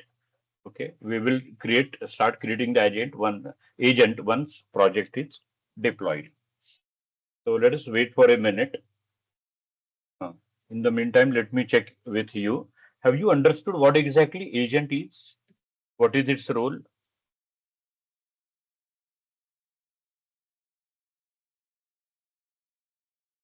Have you understood what is the role of agent?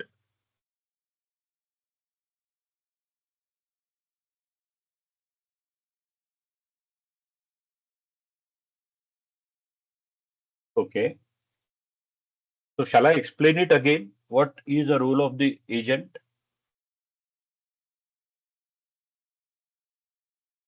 No answer? Huh. Okay. I will. Okay. So here I gave you one example of VS Code where VS Code will be equipped with the agent, and whenever you are a developer, say, and you want to get some code from generated code by LLM, so you will intimate to your requirement to agent in the form of the prompt. So in the VS Code, there will be arrangement, okay, to submit a prompt to the agent.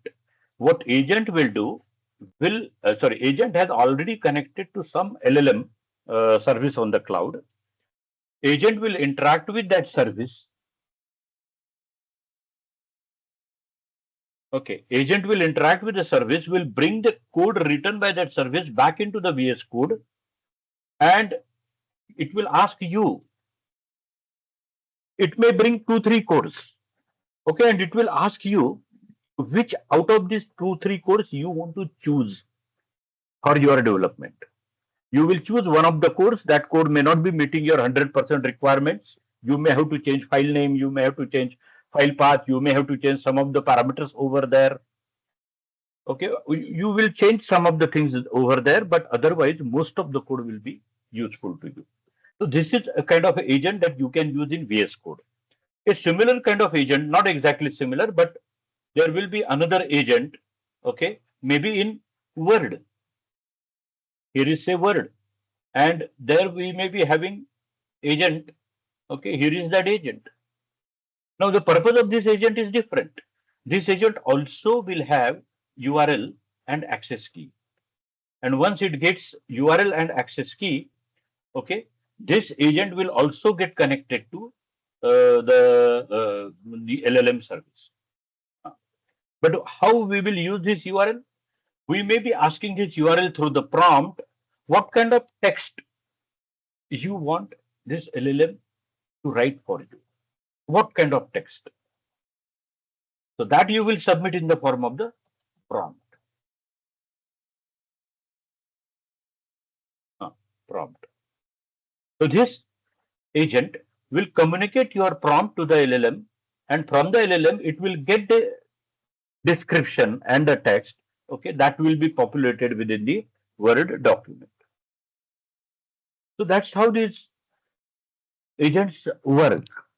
So agents, they are also called as a co-pilot. And why do they call it as a co-pilot? Co-pilot, because you are pilot. You want to write a text, and this co-pilot is helping you out by getting some information from the LLM. So you are pilot. Yes, it is done.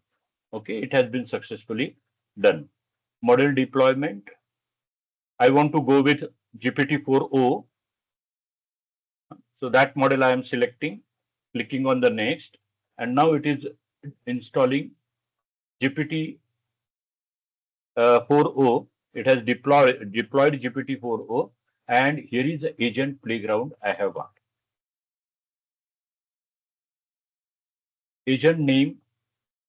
It did not ask me agent name. Somewhere it would have asked me. No, here it is. Okay, agent name. Yes. So that agent name I will mention here. Okay. Your answer, okay. Now here is a system prompt. I told you about system prompt also. That system prompt, for example, whenever any film to begin, director tells to the actor in the film what role he has to play, and accordingly that actor has to play. It may be villain role, it may be hero role, or it may be side hero role, whatever it be. Okay, but director has to ask it what role it has to play. So here we are asking it. Here we are intimating to model, okay, that you are AI assistant for corporate expenses. You answer questions about expenses based on expense policy data. If a user wants to submit an expense claim, You get their email address. Please pay attention. Means whenever user is submitting expense claim, what should it does? What should it do? It should get email address of the person, description of the claim, amount to be claimed, and write the claim details into the text file. Okay, that user can download. So that instruction also we are giving to it. What exactly it has to do here. Let me submit. Uh, Start chatting. No, no, sorry, not here. Okay, instructions here. Here I have submitted instructions means system prompt. Okay. Hmm. Yes. And thereafter then, okay, it is asking me to add the file. But what I want to do is before I add any file and before I give it some knowledge base, how does it answer? Let me see. What is the maximum I can claim for meals? Is one question. Let me just know how does it answer,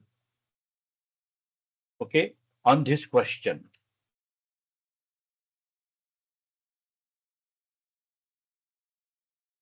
Just a minute. Have I trained this model earlier? I think I have trained this model earlier. Otherwise, this would not have answered me this way. Maximum daily allowance. Just a minute. No, there is no knowledge base. Why it is answering me? Okay, do I have any other question? I would like to submit a claim for a meal. Okay. Yes, now it will answer this way properly because in the system prompt, I already have told it that in case if user wants to submit a claim, okay, ask him for the email ID, and other things. So accordingly, now it is going to ask me fail to resolve model info. Okay, let me type the same query again.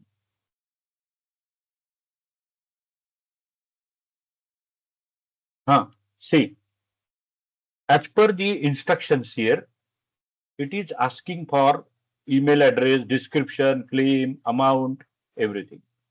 Okay, but I am surprised to see this because this has to come from knowledge base, and as of now I have not submitted a knowledge base. But let us see, let us submit the knowledge base and let us see how does it work. So for that purpose I will go to the setup, next to the knowledge header select plus add. So knowledge plus add. Okay, file. I have downloaded the file. Okay, now let us see what that file has.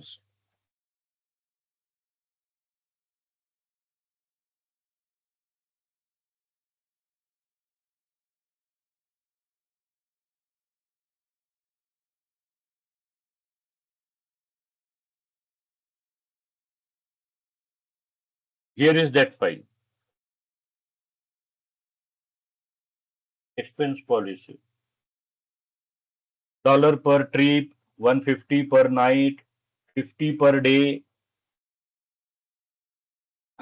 Okay, I can ask it queries on accommodation also. Fine. So that file I want it to refer. So files, upload files. So vector store, upload file. Okay, upload local, select local file. Here I am giving it a file. Okay, and the name that I am supposed to give to it, expense vector store. Vector store, create a new vector store.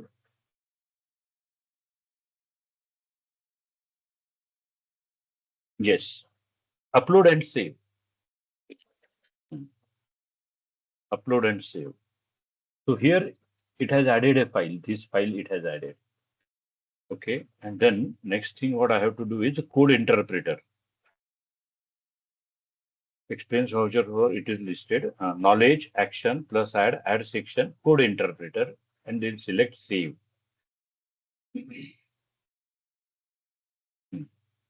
Okay, so here again I have to click on plus add and I have to select code interpreter.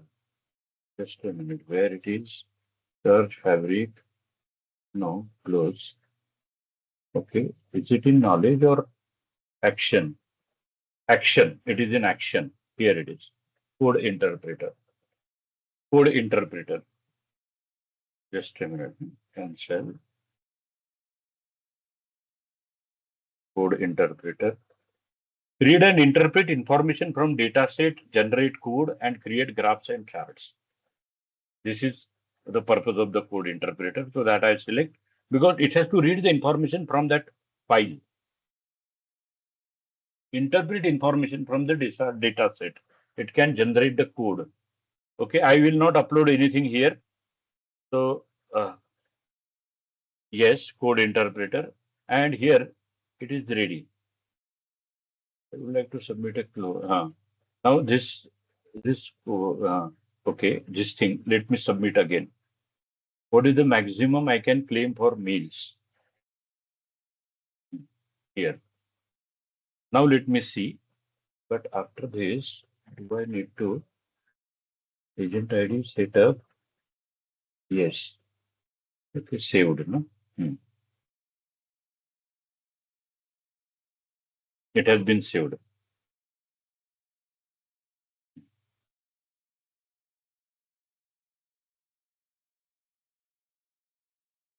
for meals.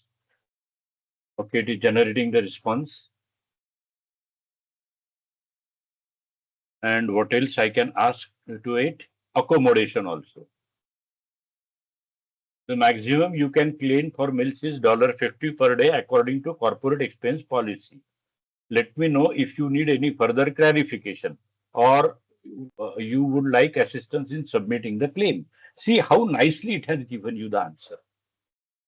Although if you see for 50, okay, the text written here is a different. You should limit your meal to breakfast and something. Okay, but see how nicely it has fabricated the answer.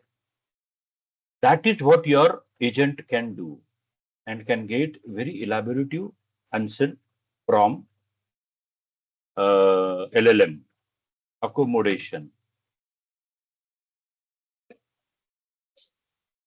What it says about accommodation, let us see. This information, what it is getting, okay, is from that document.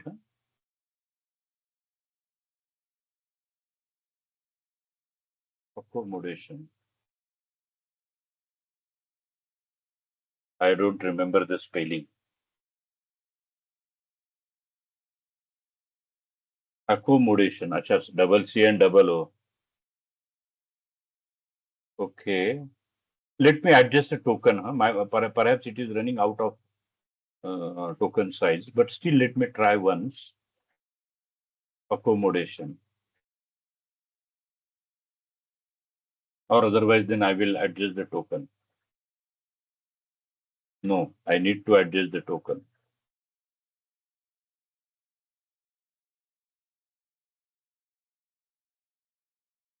Edit.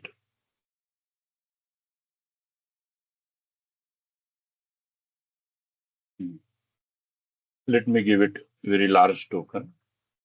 Submit changes.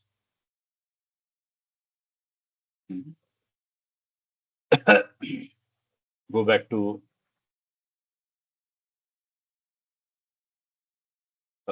playground, agent playground.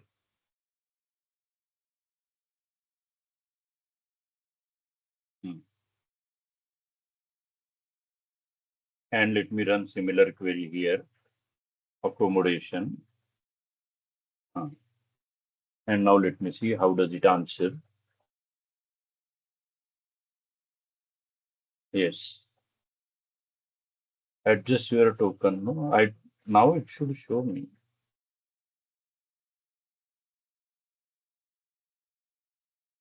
Hmm.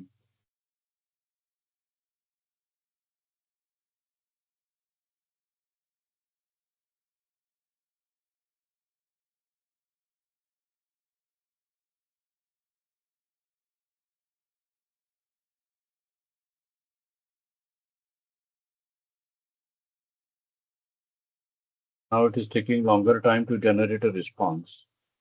Still it is not there. Let me increase the token size further.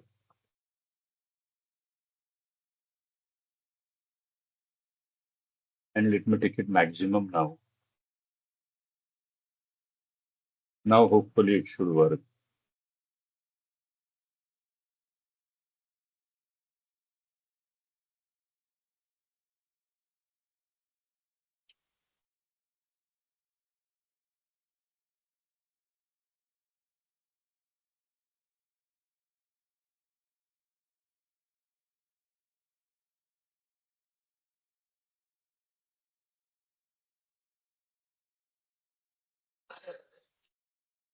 No, no, I think I will have to wait for a while. Whatever changes I have done, those might not have been reflected there.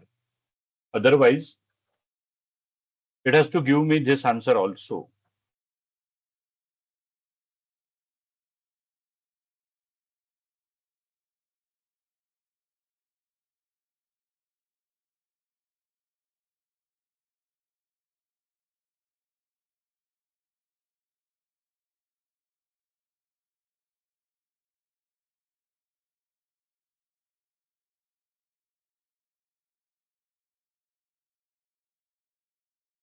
Or try again later. So as of now, perhaps these many tokens, I have requested it to increase the token, but those many tokens are not yet available. That may be the reason.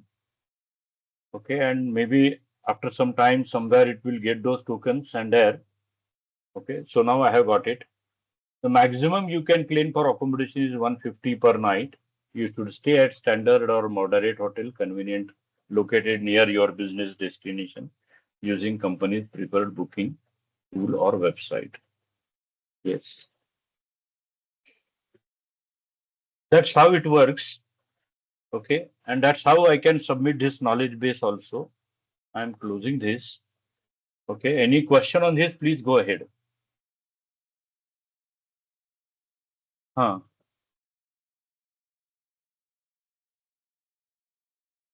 Okay. What is the difference between LLM agent and agentic AI? See, agentic AI is original concept. After that, this co-pilot, LLM agents, semantic AI, those things are actually part of agentic AI, means subset of agentic AI. This expense app demo is LLM agent, Dev agent. Just a minute, huh? Abbas, just a minute. How is So what agentic it is AI? we are saying is there is a developer connects to the agent, and then the agent will talk to the LLM, right? So that is Right. the example of LLM and then the agent LLM. Huh. Then there is a concept of agentic AI. So what Huh. agentic AI means is like multiple agents, right? Yes. Instead of one single, you can say the single Uh, dedicated agent, right? It will you be can have multiple agents, and yeah, agentic AI can orchestrate multiple agents. yeah. It can. There will be a layer of orchestration, so that Hmm. orchestration will do. So single agent will do all the single agent stuff, right? Like for example, API calling. So REST Yes, yes, API yes. call can be done by that agent, right? Uh, Yes. this is one example. It can call database connection. It can do multiple things. It can call vector search. This could be some of the, you can say auto, what you call, single atomic task. You can say like that, right? Atomic. Huh. So these are the atomic jobs which the single agent perform. In case of agentic Atomic job AI, on one single service. yes. So in case of agentic AI, it will be like multiple agents doing multiple things instead of doing the atomic things at a time. Yes, yes, I agree with you. Uh, uh, so whenever there is a single, whenever there are multiples, after all, single is a subset of multiple. Whenever we talk about multiple, there then LangChain, because multiple services are to be handled. So Yes. LangChain or semantic AI comes there. Okay, and basically this concept is of agentic AI, And Yes. from the agentic AI, then semantic and LangChain, all these things are there. Okay. Yeah. Having said that, even sometimes Pilot also uses Copilot also uses agentic AI. Copilot also can do multiple and complex operations. Just to Okay. cite you an example, that So why there do are we two. call Copilot as a different type of application and agentic AI as a different altogether, a different terminology you can say, right? See, agentic AI is somewhere it is a kind of a umbrella term. Okay, Okay. whenever you are defining agent for on single service for some tool, okay, we call it as a co-pilot. And whenever your problems are a bit complex, where it may be using multiple services and doing orchestration down the line using semantic AI, okay, there we call it as a agentic. It is Okay. little bit complex. Huh. Yeah. So let's say that there is one agent which is doing a lang chain. Now that agent is doing a lang chain. There might be another agent which is performing another, let's say another kind of service, right? So all this together put up is called as an agentic AI, right? As you are saying, it is Yeah. doing multiple things rather than just one kind of service. Yes, yes, yes. So you can consider this way that agentic AI is capable of doing complex operations also Correct. by invoking and orchestrating with more services. But does it mean that agentic AI cannot do any operation with a single service? Have you got my question? Yes. It can do operations with a single service also. It is not any mandate on it to do services with multiple agents only or multiple services There can only. be, yeah, there can be a single, you can say single operations within the agent, so that Uh, there might not need any orchestration. yes, Orchestration yes, is yes. required when there are multiple operations being done by multiple agents. Then it has to Yes, yes. orchestrate that, first automate this particular operation and then orchestrate next, go to the next one, right? Orchestrate between these two. Yes, yes, yes. So, so that is true. Yeah, I agree. So fine means agentic AI basically as on today every company is trying to explore agentic AI because their clientele are asking them, they themselves need that service for automating all their activities, all their processes. So agentic AI is an umbrella term under which all these things come, including co-pilot also. Although as on today, agentic AI is a terminology mainly considered to be for complex operations. We do not use that terminology for simple operations, but otherwise the concept came from agentic AI only. Okay, next question. LLMs are made of specific tasks like ChatGPT, chatbot. With agentic AI, you can do multiple steps in sequence. Example, searching for tickets of flight, booking the flight, booking a hotel. So many steps you can do with agentic AI, which you cannot do with normal LLM. Yes, yes, because normal LLM is dedicated. Yeah, yeah, correct, correct. So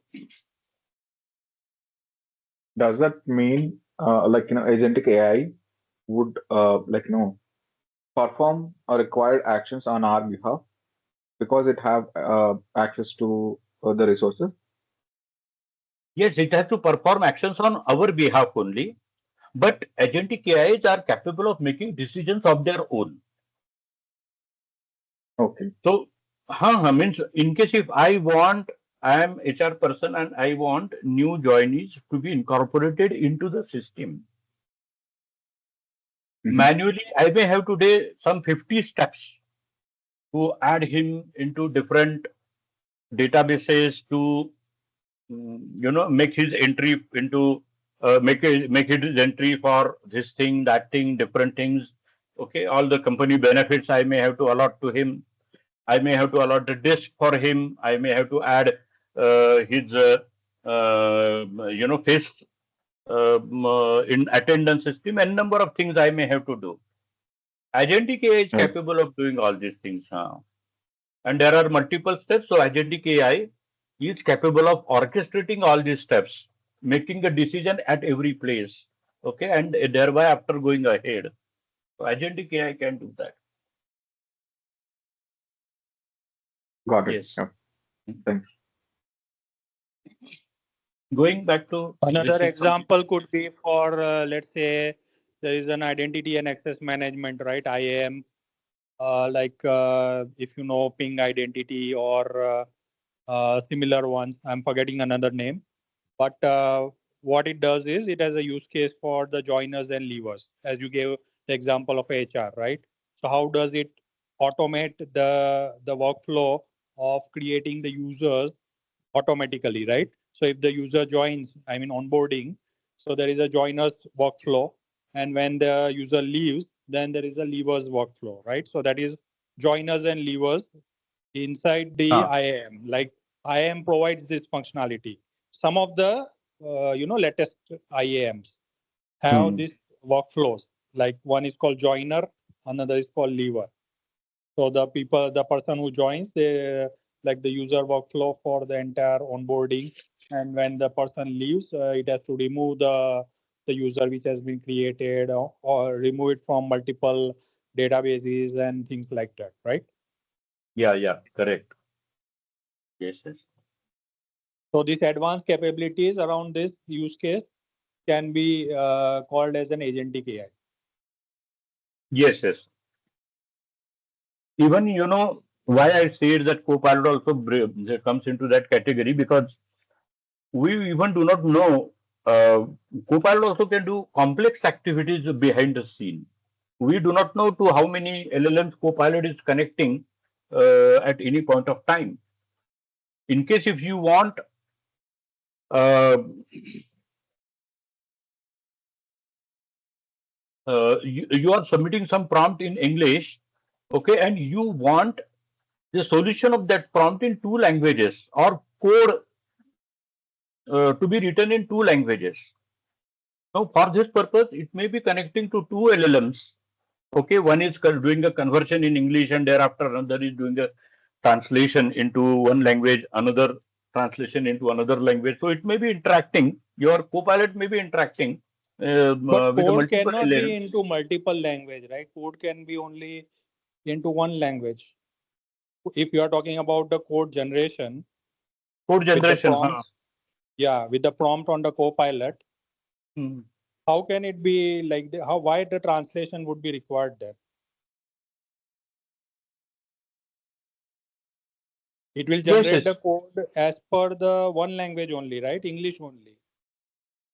No. See, in English, I will submit the prompt, Yeah. but in the prompt, if I am mentioning that I want to design a code base for Python and C Sharp, Mm-hmm. and there I want it to write a code for me, code for something, okay, for Okay, me you are in saying Python and for C Sharp. okay, both. Okay. Hmm. So there, then it may have to interact with the multiple LLMs, okay, and Copilot may be taking care of doing the orchestration. So Yes. co-pilots are also can be developed and modified for complex scenarios. Hmm. Yeah, there ठीक would है? be multiple LLMs and then there has to be orchestration. So if it is one particular language, then one LLM, another language, another LLM, like that. Yes. Like that. Huh. Yes. Okay. Now let us come to knowledge mining and document intelligence. Huh. Knowledge mining and document intelligence. Where it is? Computer vision. More. Huh. First of all, let me take you through knowledge mining. We will understand what does it mean. Okay, then I will tell you about the document intelligence, and thereafter then we will try to understand some of the things about examination. How can we, how can we prepare for the examination after we complete the study?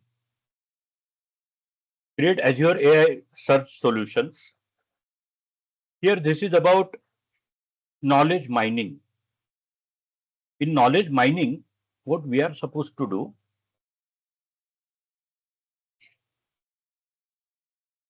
that we may be submitting lots of documents to it.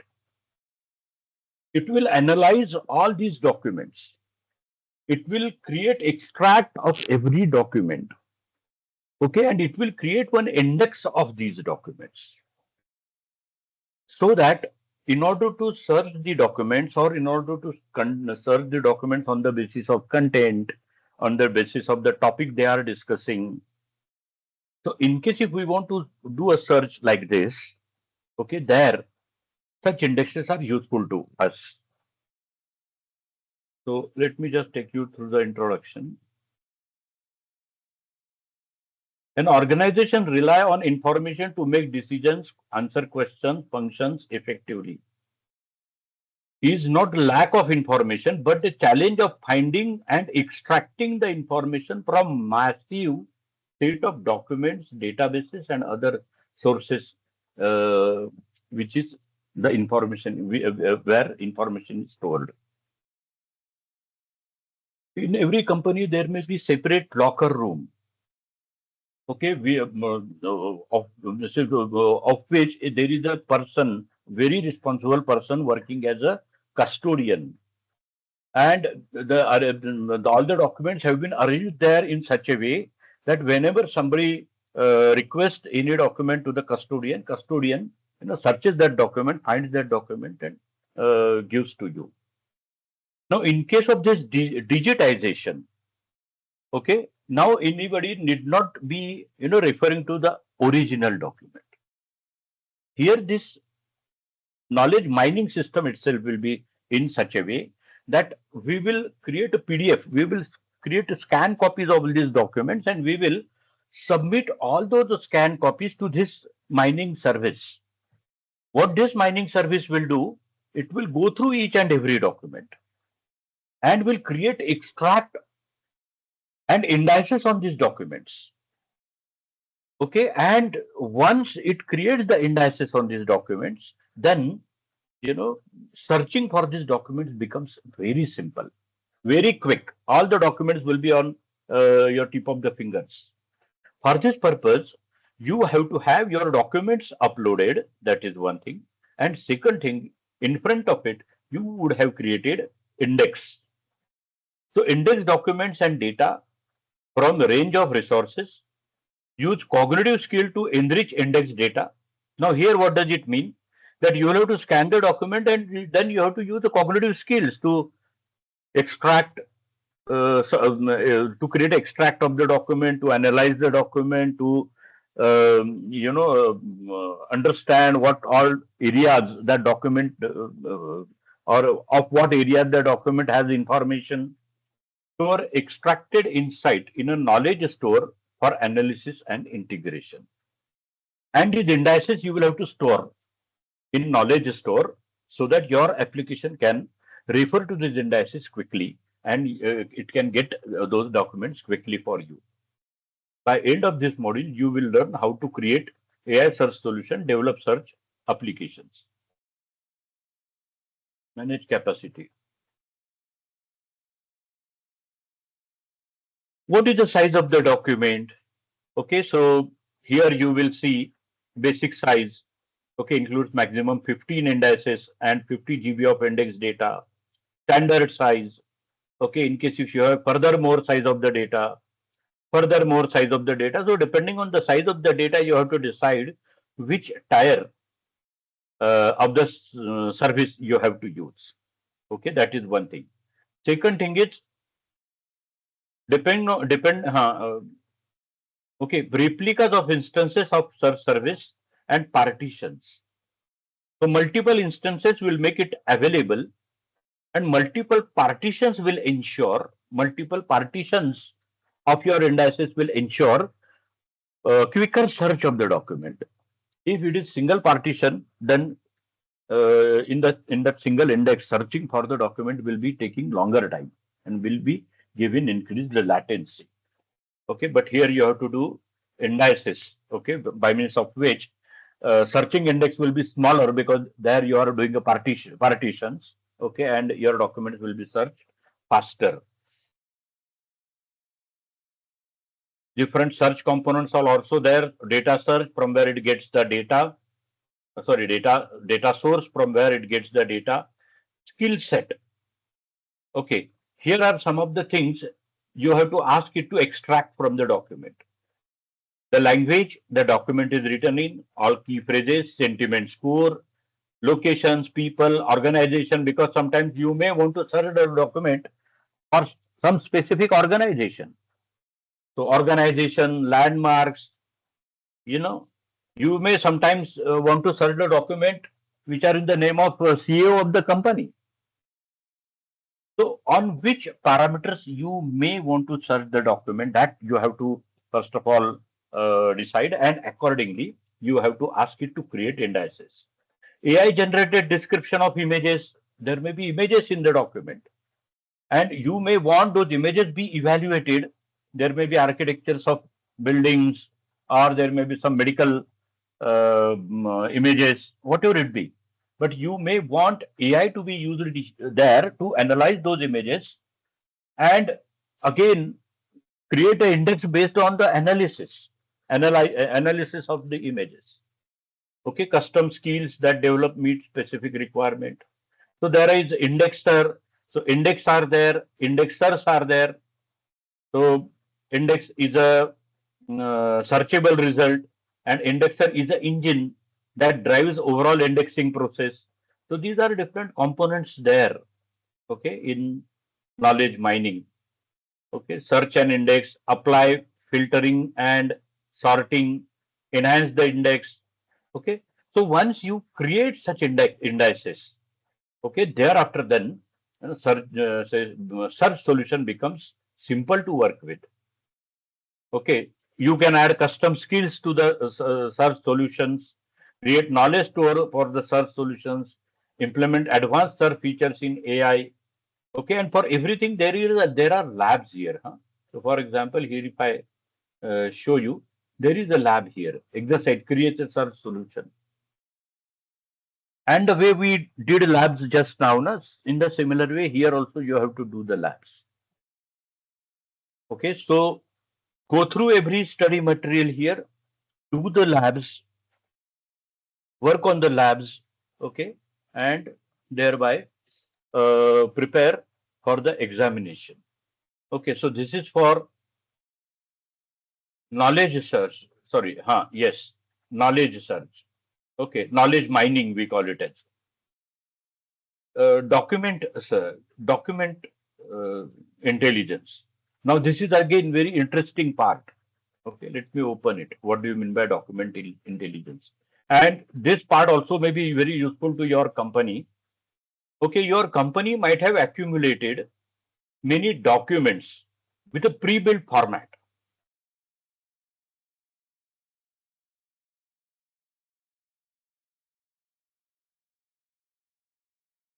Understand AI document intelligence.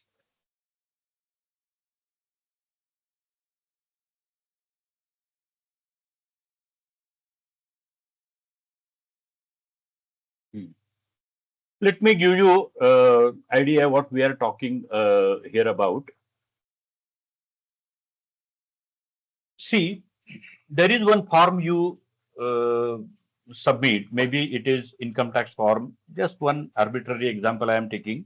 Or there are lots of invoices in the paper format, in the hard copy format. Okay, and you want to digitize these invoices and convert them into database records. There, this document intelligence will help you.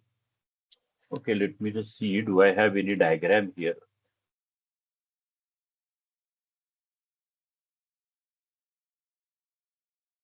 No, I don't have any diagram here.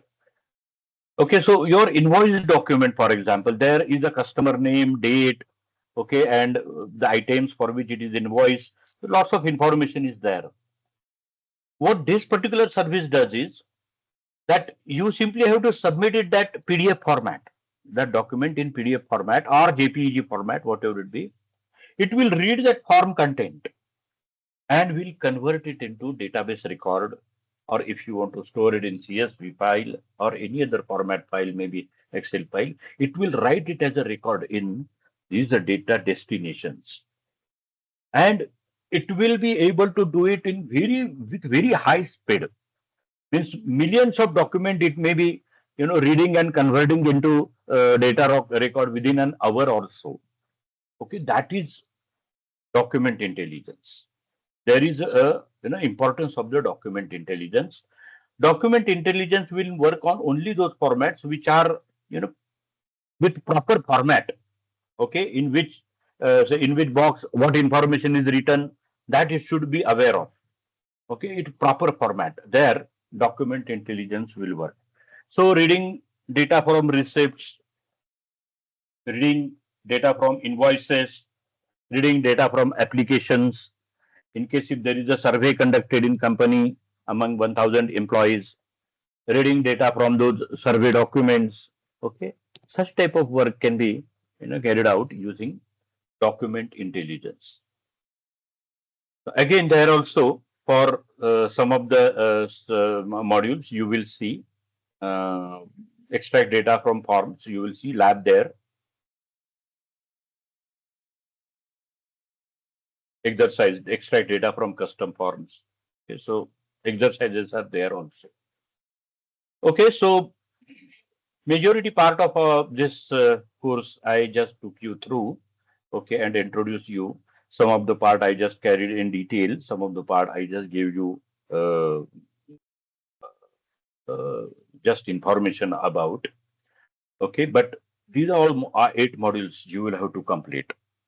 Okay, and hereafter then, let me now take you through how do you prepare for the examination, and thereafter then we will take question answer session. Okay, so here prepare for examination.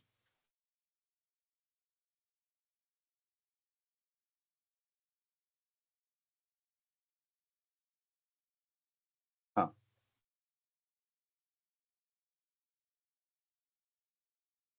Here it is. Take a practice assessment. Okay, here you will see 50 different questions of different types which you normally see. I mean to say that format you will see, that complexity you will see at the time of examination. So it is not guessing.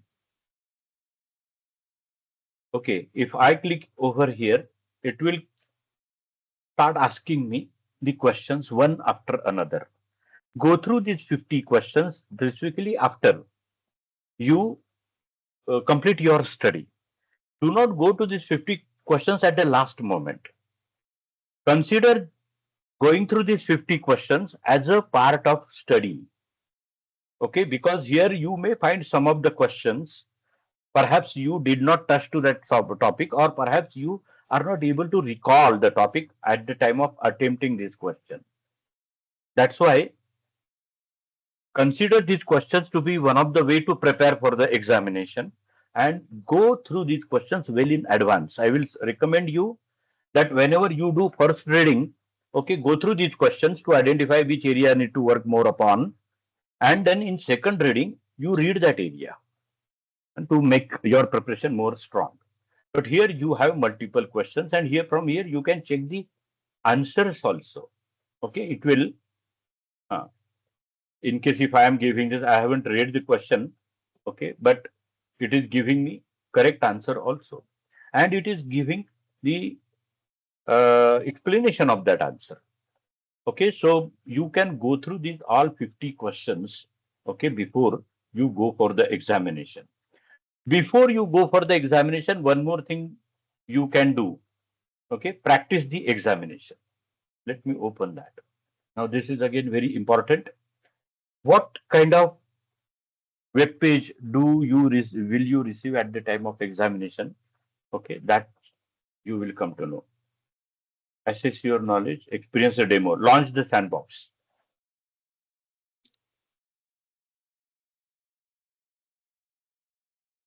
And here you will see all the web pages that you can expect at the time of examination. So when you start your examination, perhaps this is the very first page that you will see where when you register for this examination, you agree to adhere to these terms. So terms are written here. Modify or altering exam score or any exam record is prohibited. Submitting any work or answer that are not entirely your own. Okay, lots of things. Mentioned there. You have to agree to this. Okay, you do not have any choice not to agree to that. You have to agree to it. On this page, you will see the duration of the examination.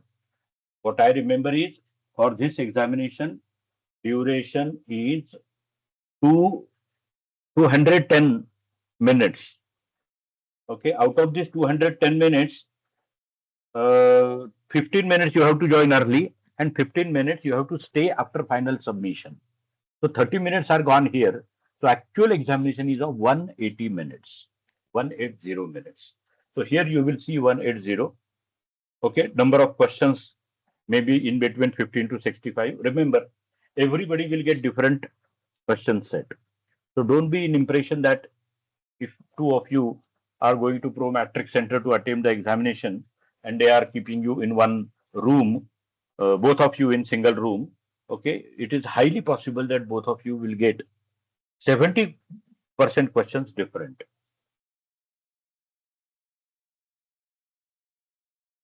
Okay, next. Start examination. Next. Now here it will start showing you the questions. Here you will see the progress of your attempting the examination out of maybe 60 questions. And here out of 180, how much time is remaining? Okay, that will be shown. Now here you have to read the question carefully, and here is actual question. Here is prerequisite of the question. What is your favorite sound? In case for me it is a bird, say. Okay. If you want to review this question later for rethinking or for reading, you can check to this box before final submission. It will take you through all those questions which you have checked for review later. Okay. If you want to give some feedback, like question is confusing, okay, something like that. Okay, that feedback also you can give, but that feedback you will have to give after final submission. Okay, before final submission you can review, but after final submission if you want to give feedback you can. Okay, which two fruit make a great snack? So maybe watermelon and orange. Okay, next. See his previous question. I will bring your attention to this question. Which two fruits make a great snack? This two is important, and they definitely will mention how many multi-choice they are expecting. Okay, so when they are mentioning two, it means two check boxes you have to check. Okay, this question, which of the following piece of furniture would you keep in office or home? You have to read whole question. Okay, sometimes across some adjacent questions, this text is same. Okay, that care also you have to take. Now this is match the pair like question. Okay, this bookshelf normally is in the home, so that you have to drop. Home. Table, it may be mostly in office, so that you have to drop here. Let's scroll down. Sofa, sofa may be in home. Ping pong table may be in home. Okay, then lamp, desk chair may be in office. Okay, lamp may be in home. That's how you will match the pairs. Okay, this question will definitely will have more weightage than earlier questions. Next. Now, this question is most difficult in the sense that you have to arrange these options in specific order. Even if order gets changed and beyond expectations for one of the items, whole answer goes wrong. So this question has a highest weightage, and you may have to arrange these items, okay, in a specific order. Drag and move the object. Okay, what it is asking? Here it is. I have to scroll down. Uh, which 5 tasks would you do in correct order to create ham sandwich? Okay, so I'm randomly, you know, place a slice of bread. That is the first step. Okay, then place a slice of bread on the plate. That is the second step. Then we will add onions over there. Uh, okay, thereafter, uh, place ham on the. No, this is we will do at last. Add ketchup there. Add mayo there. Okay, add pickle there. Okay, fine. Only 4. That's fine. So we will submit answer that this way. And if your order is correct, you are bound to get full marks. So here you go through it to try to understand or try to know what type of questions maybe uh, on your plate.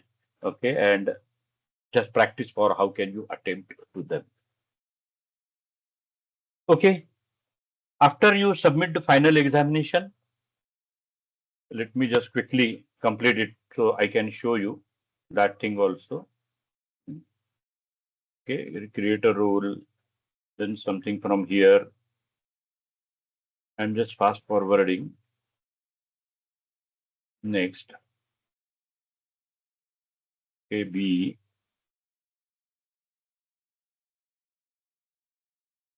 Hmm, hmm, hmm. Yes, next,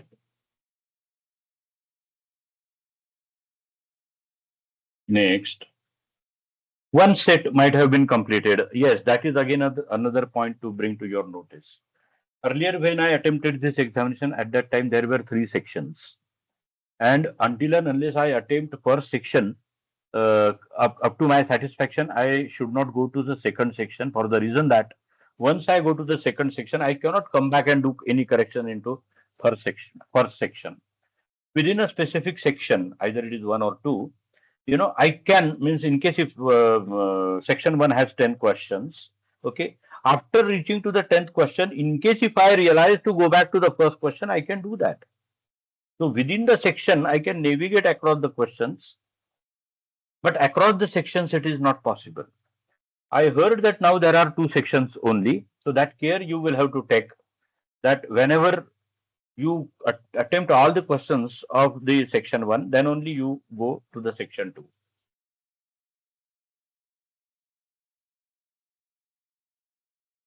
Yes or no like questions are there.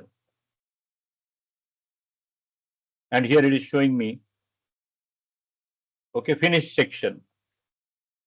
Yes, finish section. Are you sure? Yes. And this is now case study based, but I just came to know. I'm not very sure about it, but such type of questions are not there. That's what I came to know. Okay, but don't go on my words. Just check with your friend who might have attempted this examination recently. Okay, here is a complete case study mentioned. Okay, here at this place, a complete case study has been mentioned. Okay, and then based on that case study, multiple questions it is asking to you. Okay, so there again, there will be sections. Okay.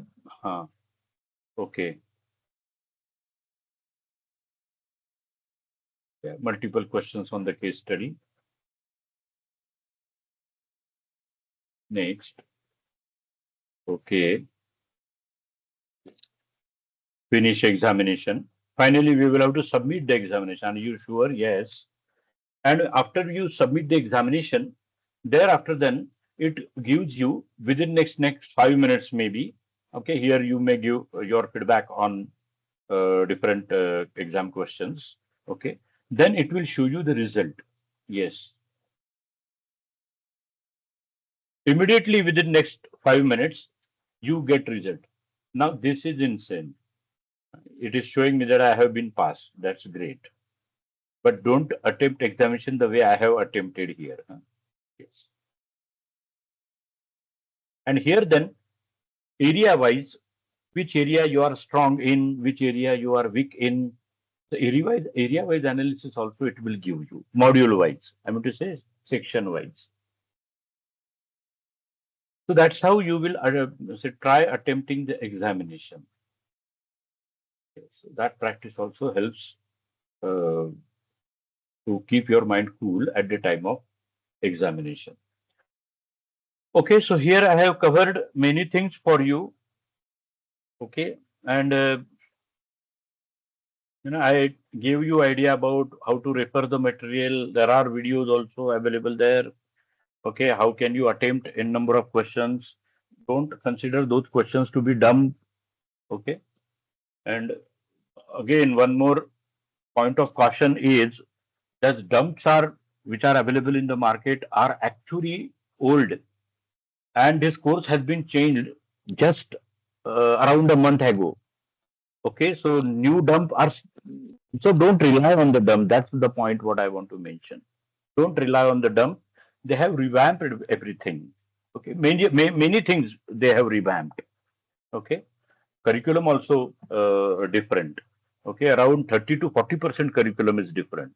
That's why those old dumps, I doubt whether they will help you uh, in some way. Okay. Now let us begin with any question answer session on this. Okay, so please go ahead with your questions. I have got some new messages. Let me just.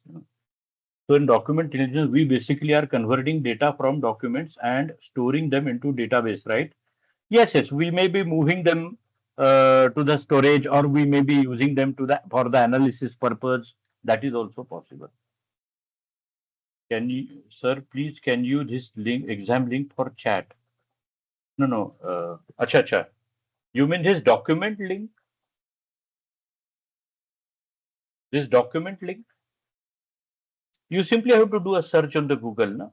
AI-102 is a code of the examination, and here you will at the top only you will get the link. At the top only you will get that web page. Okay, and here you will get all the links. See here on that page. Okay, this is the study material. Access your knowledge, experience a demo, videos. Okay, so all the links, schedule examination, study guide, which I told you about in morning, exam replay. In order to attempt the examination, there are two ways. When you schedule the examination at that time, it asks you, do you want to attempt examination at the Prometric Center or from your home? You can attempt examination from your home also.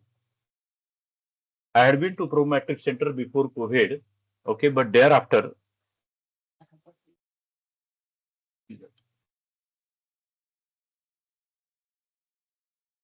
then I started attempting this examination from the home only. Now, how do you attempt examination from the home? You have to maintain complete decorum of attempting the examination from home. For that purpose, normally what I prefer, as I stay in Mumbai, we have, not very big house there. So I normally lock myself in a separate room where there is no family member, and then I attempt examination from there. And for that purpose, just to avoid any inconvenience to the family members, I may start attempting this examination in the night, maybe 11 o'clock or early in the morning by 4 o'clock. There must not be anybody in the room. That is one thing. Second thing is that when I schedule the examination, at that time, the laptop that I am planning to use for the examination, that I have to, get verified. So at the time of scheduling of the examination, they ask you to run one script in your machine. And at that time, you should have that machine. You should have the machine that you are planning to use at the time of examination. When that script runs in your machine, that script validate whether your video is working or not, whether your audio is working or not. It also validate the say internet speed. So not only the laptop, but you also get your machine verified at the location you are planning to attempt for the examination. That is the care you have to take. And that, whenever that is done, before you go for the examination, some 2 hours before you go for the examination, again you verify your laptop. So that script comes to your email. Okay, from there you run that script on the laptop. Okay, and get it verified. Everything, whether everything is at a place or not. That script verifies your internet speed also. Okay, and then thereafter, whenever you want to start the examination, maybe around 30 minutes before you have to log in. Okay, and the person in the another end, at the another end, it asks you to start a video to keep audio on throughout the examination duration, and it may ask you to turn your laptop around the room, whether there is somebody there, okay, to which side there are walls and all those things what it observes there. It also asks you to keep your mobile arms away, arms distance away. Okay, all the services which you showed today, we have two options to use them. One is through client-side programming and other is no code. Absolutely right. Yes. So all these services we can try on the portal also. Okay, and then how to estimate cost of the service or an agent that we will build? That is a good question. And for that purpose, what you have to do is just do a search, Google search for Azure calculator. Azure price calculator. Azure pricing calculator. In Azure pricing calculator, here you can search for the service. Here you can search for the service. Azure AI service. Here it is. Okay, AI search, AI bot, whatever you want to use. If you want to use the Azure AI service, that you can select. Okay, and you can view. And there then, here you have to submit more details about that service. Which API you want to use, which region you want that service to deploy, what kind of payment option you want to use, and accordingly then it will show you estimation of the bill. It will show you estimation of the bill. Now why it is showing me 11,000, I will have to search for DBU, Databricks unit. Okay, it has added some other. Yeah, already Databricks. No, I want to create a new service here, not into the same service. Just a minute. Plus another estimate. Okay, and here I will add those services. Another estimate, say.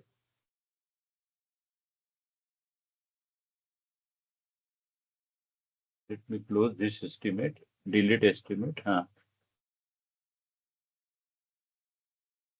Continue without saving.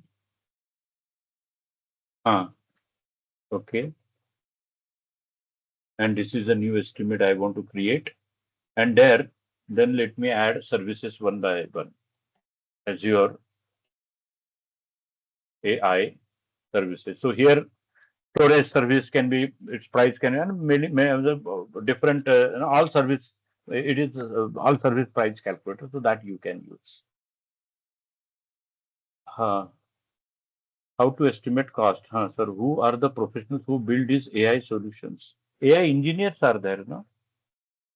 AI engineers, data scientists, or AI scientists, engineers, data scientists.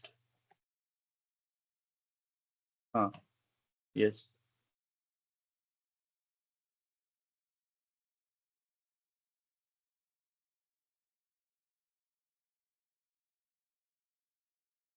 AI architects as well.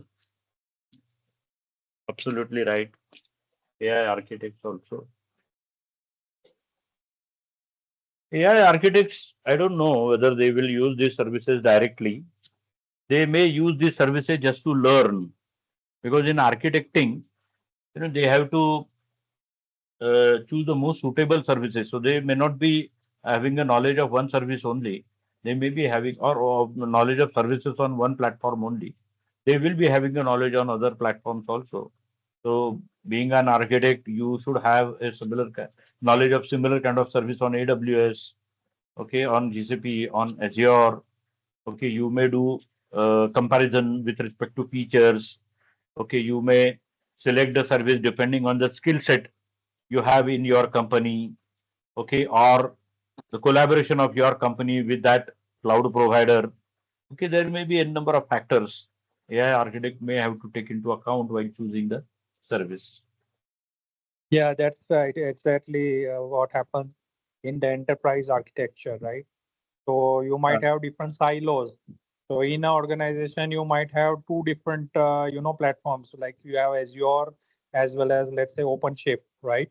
On-prem, or one is on-prem, another is on cloud, something like that, right? So on-prem or cloud, there could be multiple platforms, right? So and that too is different silos. So one line of business is totally using one. It's a totally a silo which uses a Azure platform, and another one is using some other platform, right? So that's possibility. This is what happens. If we talk from the uh, enterprise architecture point of view, but actually there should be only one architecture, enterprise architecture. yes, yes, and one more thing, just would like to add here that while going throughout the day in this, you might have realized that URL and access key or sometimes region, these three things are needed to get the service from the services. These three things should go into the configuration file, and in that code also you might have observed what is the reason behind creating that env file. They would have hard coded those things into the code, but they did not. Just they want to bring the realistic environment for you, that in Exactly. while designing an application you have to have separate configuration file. Yes. And once that is done, these services, similar kind of AI model are available on AWS, but their Yes. API will be different. Huh? Their SDK will be different. But otherwise, if you want to change the region of your services, Azure services, but if you want to change the region, then your this code, okay, will be useful.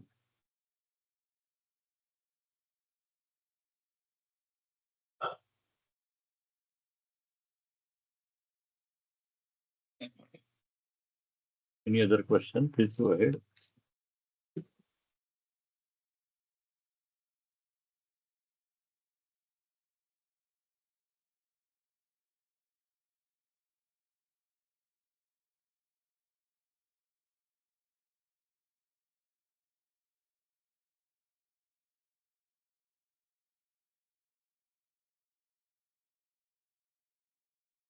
Any other question, Sir, I have a please? question. I have Uh, a question regarding. Up to what percentage can we consider this certification would help in like maybe switching a new role or company?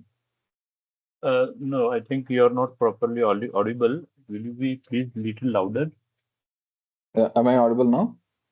Uh, Okay, let's say we have completed the certification, and like at to what extent or what percentage would it help with regards to making a switch to ha, into ha, a ha. different role or a different company? Okay, okay. Just And one thing I would like to add here. One is about the certification. Certification definitely makes your profile impressive for two reasons. One is if you have done a certification, it is a kind of a benchmark that you might have acquired that knowledge. That is one thing. Second thing, when company wants to share a profile with your company client, that time